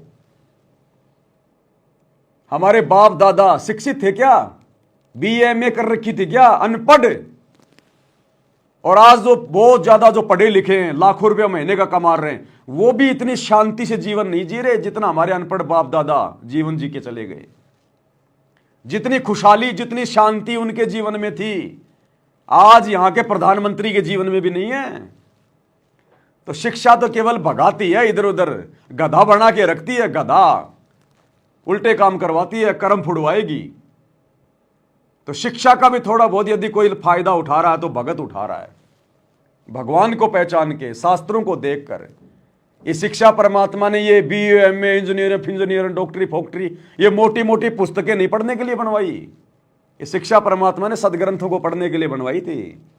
सदग्रंथ हो गए बाढ़ में, दुनिया तो इतनी मोटी मोटी कोचिंग की किताब लाएगी, सारा रात वो बच्चे लगे रहेंगे पन्ने पलट पलट के, सामान्य ज्ञान, फलाना देश का राष्ट्रपति कौन है, फलाने का प्रधानमंत्री कौन, सबसे बड़ा गधा कौन, सबसे बड़ी चिड़िया कौन, उस देश का राष्ट्रीय पक्षी कौन। क्या काम आएंगे तेरे ये? फलाना देश का राष्ट्रीय पक्षी कौन है, राष्ट्रीय पशु कौन है, दुनिया में सबसे लंबा आदमी कौन है, तेरे घर में क्या वो बाजरा बोने आएगा? तो ये फालतू के सामान्य ज्ञान, फालतू का उल्टा ज्ञान दुनिया भर का। कर्क रेखा की लंबाई कितनी है, मकर रेखा की लंबाई कितनी है, क्या करेगा? कपड़े सुखाएगा उसके ऊपर, क्या काम आई तेरे वो कर्क रेखा, वो मकर रेखा? दुनिया भर का ज्ञान उल्टा, केवल 2 टाइम की रोजी रोटी के लिए। और दुनिया में पूछ लो किसी से कि भाई नेकी कौन थी, नेकी कौन थी, सेव कौन था, किसी को नहीं पता। और ये पता लगे बिना मोक्ष नहीं होगा। और ये पता करने के लिए आपने सतगुरु रामपाल जी से जुड़ना पड़ेगा, भक्ति लेनी पड़ेगी। इस भक्ति से मोक्ष होगा। इस मनुष्य जीवन को प्राप्त करने का टारगेट केवल डॉक्टर बनना नहीं है, पैसे कमाना नहीं है, इंजीनियर बनना नहीं है, मंत्री प्रधानमंत्री बनना नहीं है, बड़ी बड़ी कोठी बनाना नहीं है। मरने के बाद में उस कोठी के नीचे तेरे को कोई छाया में नहीं बैठने देगा जब तू कुत्ता बन के आएगा वापस। वो पढ़ाई कोई काम नहीं आएगी फिर, जो तुमने अपने जीवन के 20 साल तुमने बर्बाद कर दिए इंजीनियर बनने में। मरने के बाद में वो पढ़ाई फिर भूल जाएगा सारी, फिर नए तरीके से पढ़ना पड़ेगा जब कभी तेरा मनुष्य जन्म होगा। कह ख गए क्यों, कहां गई वो तेरी पढ़ाई? और पिछले जन्म में तू तो जज था, तूने तो बहुत जो तूने वो जो है पढ़ाई करी थी। अब मरने के बाद अगले जन्म में कुत्ता बनेगा, फिर गधा बनेगा। कहां गई वो पढ़ाई? एक अक्षर भी याद नहीं तेरे को आज। तो ये धोखा है, धोखा। ये शिक्षा भी एक धोखा है। अगर शिक्षा का अगर सदुपयोग करना है तो सतगुरु के प्रवचन सुनो, सतगुरु की शरण में आओ, आध्यात्मिक ज्ञान लो, अपनी आत्मा का कल्याण करो, गुरु की पहचान करो, तब शिक्षा का फायदा है। नहीं तो शिक्षा नहीं है, ये शिक्षा तेरे को गधा बना के छोड़ेगी, तेरे कर्म फुड़वा के अगले जन्म में। तो भगत होकर यदि कोई अपने बच्चों को नौकरी के लिए पढ़ा रहा है, यदि नौकरी के लिए उसके ऊपर पैसे बर्बाद कर रहा है, वो भगत नहीं है। वो मतलब वैसे तो भक्ति कर रहा है लेकिन उसको ज्ञान नहीं है अभी, वो अभी उसको ज्ञान नहीं है, फिर खाली नाम का भगत है। ये तो फुल स्टॉप कर दो भैया, मैं नहीं पढ़ाऊंगा, तेरे को पढ़ना तो कमार पढ़। ओ पापा जी मेरा फ्यूचर बर्बाद हो जाएगा। काहे का तेरा फ्यूचर बर्बाद हो जाएगा? कौन से पंडित ने बना दिया कि तू बैरिस्टर बनेगा? बता। और तेरे भाग्य में लिखा है, और तेरा बाप अगर नहीं पढ़ाएगा तो क्या तू बनेगा नहीं? जिन बच्चों के माता पिता मर जाते हैं उनको जन्म देते ही, वो बच्चे आज वकील बन के बैठे हैं, जज बन के बैठे हैं, वो माँ बाप ने बनाया क्या? तो तेरे भाग्य में होगा तो बन जाएगा। बाकी मैं तो नहीं पढ़ाने वाला भाई। 8वीं 10वीं पढ़ा दी, कोई काम धंधा करना तो कर, नहीं तो खेत में काम कर, अपनी भक्ति कर, इससे ज्यादा नहीं। और तेरे भाग्य में तो फिर पढ़ जा, बन जा, फिर मेरे से हाथ जोड़। मैं तो 2 पैसे कमाता हूं, अपने भगवान की भक्ति में लगाऊंगा, अपने दान धर्म में लगाऊंगा। तेरी फालतू में शिक्षा में लगा कि मुझे क्या मिलेगा? क्या देगी तेरी शिक्षा मुझे? तो बच्चों को भैया भक्ति पे लगाओ, भक्ति वाली शिक्षा दो ना। स्कूल में भेजते हैं, 8 घंटे स्कूल में पढ़ते हैं, 2-4 घंटे वो घर पे लगे रहते हैं, और अब 1 घंटे अपने बच्चों से माला भी नहीं करवाते। 1 घंटा बैठा के अपने बच्चों को माला भी नहीं करवा रहे, और स्कूल में 8-8 घंटे पढ़ा रहे हैं। तो भैया भक्ति को महत्व देना पड़ेगा, भक्ति से बात बनेगी। ये शिक्षा विक्षा कुछ नहीं है। और काहे की शिक्षा? करोड़ों बच्चे डिग्रियां ले लेके निकल रहे हैं आज, करोड़ों बच्चे। नौकरी मिलती कितने को है? 2% को, मुश्किल से 2% को हाथा जोड़ के। कहीं पे कोई पैसा देना पड़ रहा है, कहीं पे कोई जैक लगाना पड़ रहा है। 100 में से 2 बच्चों को नौकरी मिल रही है। बाकी डिग्रियां ले लेके उनकी पुंगी बजा के बजा रहे हैं। वो पी रोड पे खड़े होके पाने पतासे बेच रहे हैं, वो बीए करने वाले, एमबीए करने वाले पकोड़े उतार रहे हैं, पकोड़े। अब वो डिग्री को कर लो, गोल मोड़ करके जेब में डाल लो उसको, वो डिग्री दे देगी तुम्हें रोटी। भैया भक्ति से मिलेगा ये रोटी भी मिलेगी ना 2 टाइम की सुख से, भक्ति से मिलेगी, भक्ति से। शिक्षा का महत्व समझो। शिक्षा क्यों दी भगवान ने? आज से पहले क्यों नहीं थी, अब क्यों दी? ये विज्ञान आज से पहले क्यों नहीं थी, अब क्यों दी? ये वैज्ञानिक उपकरण, ये TV, radio, mobile, internet, computer पहले क्यों नहीं थे, अब क्यों दी? क्योंकि अब भक्ति युग है, भक्ति में सहयोग के लिए दी। और यदि इनका बकवाद करेंगे, 2 टाइम की रोजी रोटी तक ही सीमित रहेंगे, नौकरी के लिए ही अगर हम पढ़ेंगे पढ़ाएंगे, कुछ नहीं मिलेगा, कुछ नहीं मिलेगा।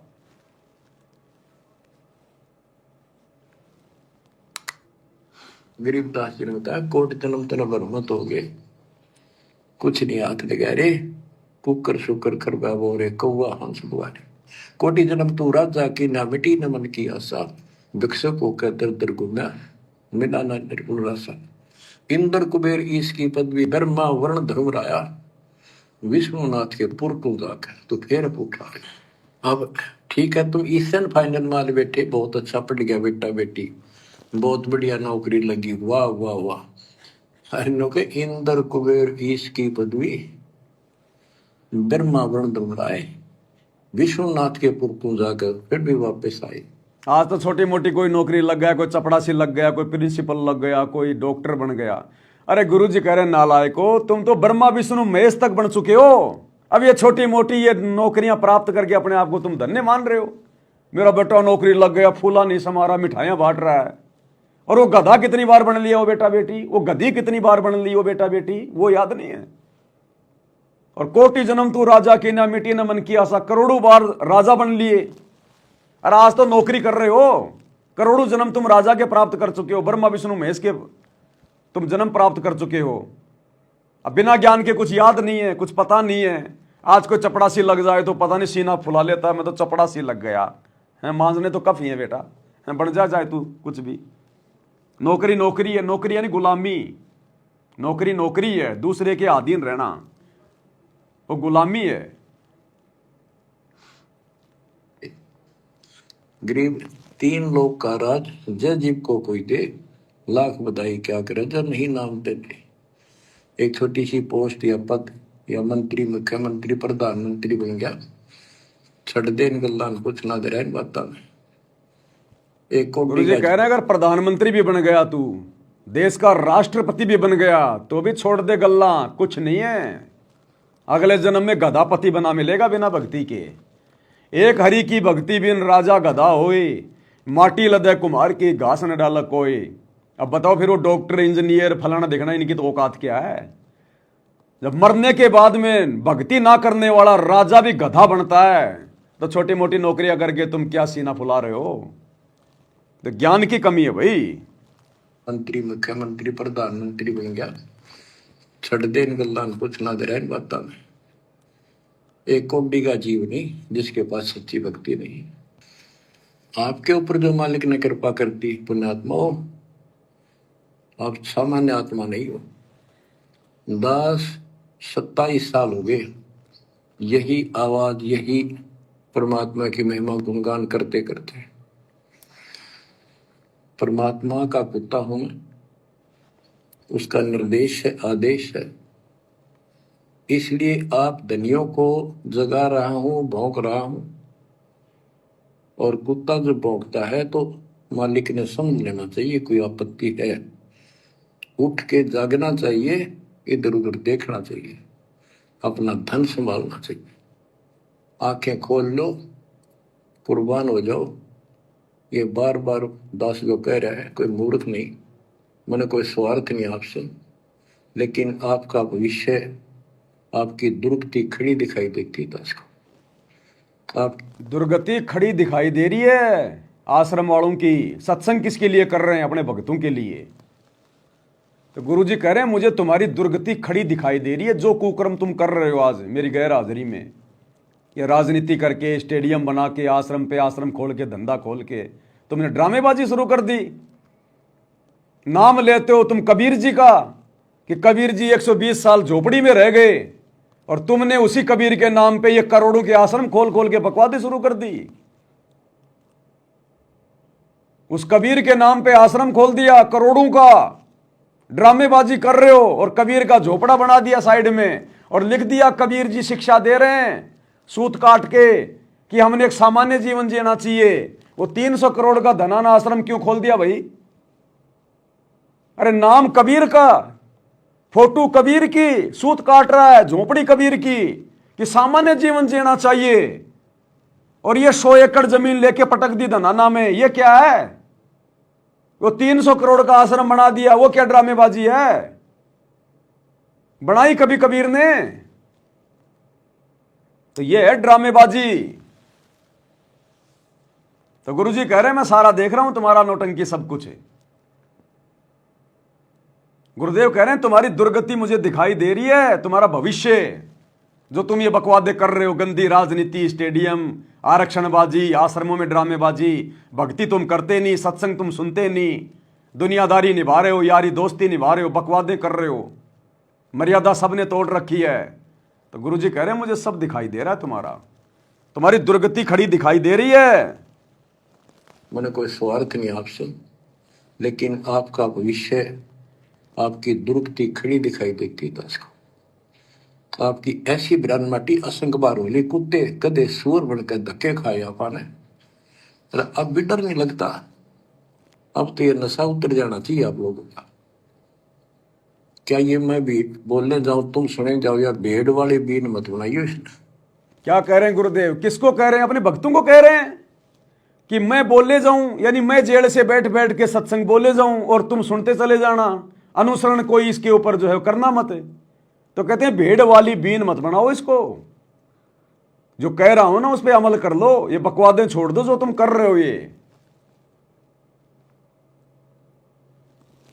असंग बार होली, कुत्ते कदे सूर बनकर धक्के खाए आपने, अब भी डर नहीं लगता। अब तो ये नशा उतर जाना चाहिए आप लोगों का। क्या ये मैं भी बोलने जाऊं तुम सुने जाओ, या भेड़ वाले बीन मत बनाइए इसने। इसका कुर्बान हो, जकड़े जाओ मालिक के साथ, लिपट जाओ, कुर्बान हो जाओ। ये कहने सुनने की बात नहीं, ये कर पाते। क्या गरीबदास जी मूर्ख थे इतना मोटा ग्रंथ लिखा?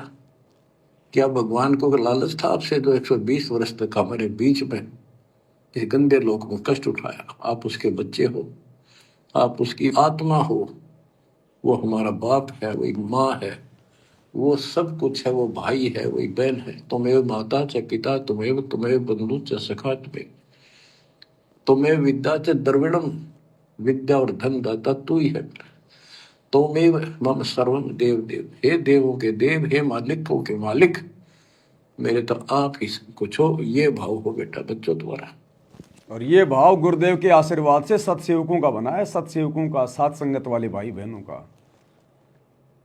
हमारा भाई भी गुरु, हमारा बाप भी गुरु, और आश्रम वालों का तो बाप भी जाट समाज, उनके भाई भी जाट समाज। तभी तो उनकी धर्मशाला बनवा रहे हैं, तभी तो उनके आरक्षण में जाके बैठ रहे हैं, तभी तो गुंडों की सीबीआई जांच का समर्थन कर रहे हैं, तभी तो भक्तों का खून पसीने का पैसा, ज्योति पाठ का पैसा, करोड़ों रुपया उनको चंदे के रूप में दे रहे हैं, करोड़ों में उनकी धर्मशाला बनवा रहे हैं।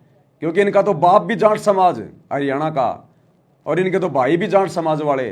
भगत तो केवल पैसे कमाने की मशीन है कि भगत समाज तो भेड़ बकरियां हैं, गुरु जी के आड़ में पैसे कमा लो बस ज्योति पाठ के, और लुटाओ अपने समाज के ऊपर। ये वो पिता है, ये बाप भी यही है, माँ भी हमारा यही है, ये हमारा भाई भी यही है, सच्चा साथी सखा फ्रेंड भी यही है। अगर विचार करोगे तो जिनके ऊपर मुंह धोए बैठे हो, जिनके ऊपर तुम सारा मान रहे हो, चाहे आपका प्रधानमंत्री मित्र है, प्रधानमंत्री मर जाता है, कि सारा था उसका। अब बताओ, गुरुजी कह रहे हैं जिसके ऊपर तुम मुंह धो के बैठे हो, अपना सहारा मान रहे हो, प्रधानमंत्री, कल को तेरी मृत्यु हो गई, वो क्या सहारा देगा तेरे को प्रधानमंत्री? तो ये बात कहने वाला गुरु क्या नरेंद्र मोदी की रैली में अपने भक्तों को धक्के खाने के लिए भेजेगा क्या? आदेश देगा क्या गंदी राजनीति का? तो किसने आदेश दिया? ये गुरु के परिवार ने, काल के एजेंटों ने, भक्तों की मर्यादा तोड़वाने के लिए, उनके कर्म फुड़वाने के लिए। ये गुरु तो साफ कह रहा है कि प्रधानमंत्री भले तेरा मित्र है, वो भी तेरे कोई काम नहीं आएगा अगर तू मर्यादा तोड़ के भक्ति करेगा या भक्ति नहीं करेगा। तो बताओ, ये गुरु क्या नरेंद्र मोदी की गोहाना सोनीपत की रैली में भक्तों को बसों में बैठकर जाने के आदेश देगा क्या? मध्य प्रदेश की भोपाल की नरेंद्र मोदी की रैली में जाने के आदेश देगा क्या? बात बात पे राजनीतिक पार्टियों को वोट डालने का आदेश देगा क्या? जो प्रधानमंत्री को भी रिजेक्ट कर रहा है कि वो भी तेरे कुछ काम नहीं आएगा, तो उनके पीछे दौड़ाएगा अपने भक्तों को? तो कौन दौड़ा रहा है? काल। किसके माध्यम से? गुरु के परिवार के माध्यम से, कोऑर्डिनेटरों के माध्यम से। जिनके ऊपर मुंह धोए बैठे हो, जिनके ऊपर तुम सारा मान रहे हो, चाहे आपका प्रधानमंत्री मित्र है, प्रधानमंत्री मर जाता है, कि सारा था उसका, खुद मौत होगी कि रक्षा करी उसने प्रधानमंत्री ने। और ये परमात्मा या भी साथी, संसार छोड़ के जाओगे बच्चों तो भी साथी। गुरु रामपाल मेरा हरदम साथी, रहे शब्द रूप में साथ, चरण में रखना जी, भोग लगाऊं महिमा गाऊं। साथ संगति से जुड़ो, तब पता चलेगा ये सारे शब्द बने हुए हैं गुरु की महिमा के कि गुरु रामपाल मेरा हरदम साथी रहे शब्द रूप में साथ। तो गुरु जी क्या कह रहे हैं, गुरु यहां भी साथी और गुरु आगे भी साथी। रक्षा करी प्रधानमंत्री ने, और ये परमात्मा यहां भी साथी, संसार छोड़ के जाओगे बच्चों तो भी साथी। ऐसे साथी को बोल के आंख बंद करके बैठे हो, खोल लो नाक में, खोल लो बच्चों, मर बैठो इस मालिक को पाने के लिए। अर्थात अभी भक्तों की आंखें खुली नहीं है, अभी भक्तों ने अपने गुरु को पहचाना नहीं है, तभी तो कह रहे हैं कि बच्चे आंखें खोलो। कब तक तुम कुतिया के बच्चों की तरह आंखें बंद करके लेटे रहोगे। कुतिया के बच्चे 8-10 दिन बाद जाके आंखें खोलते हैं, और जब तक उनकी आंखें बंद हैं, चाहे सूरी का दूध पिलाओ चाहे कुतिया का दूध पिलाओ, उन्हें पता ही नहीं। तो भक्तों की तो आंखें बंद हैं, चाहे राजनीति कराओ, चाहे जाटों की धर्मशाला बनाओ, चाहे गुंडों की सीबीआई जांच कराओ, चाहे स्टेडियम बनाओ, चाहे रंगोली बनाओ, चाहे आश्रमों में पाखंड करो, कुछ पता नहीं है इन्हें। अभी तो कुतिया के बच्चों की तरह आंखें बंद है संगत की। तो गुरु जी कह रहे आंखें खोलो, कब खोलोगे फिर? तुम्हारे गुरु का तो वापस सतलुज जाने का टाइम हो गया, तुम आंखें बंद करके पड़े हो। थोड़ा बहुत अपनी माँ का भी दूध पी लो, या फिर कुतिया का दूध पीते रहोगे, राजनेताओं की रैलियों में धक्के खाते रहोगे। खोल लो नाक में, खोल लो बच्चों, मर बैठो इस मालिक को पाने के लिए। परमात्मा आपको सद्बुद्धि दे, आपके गंदे लोक की याद सदा बनी रहे, आपका भविष्य नरक बनने से बचे, आपको मोक्ष दे दाता सत साई।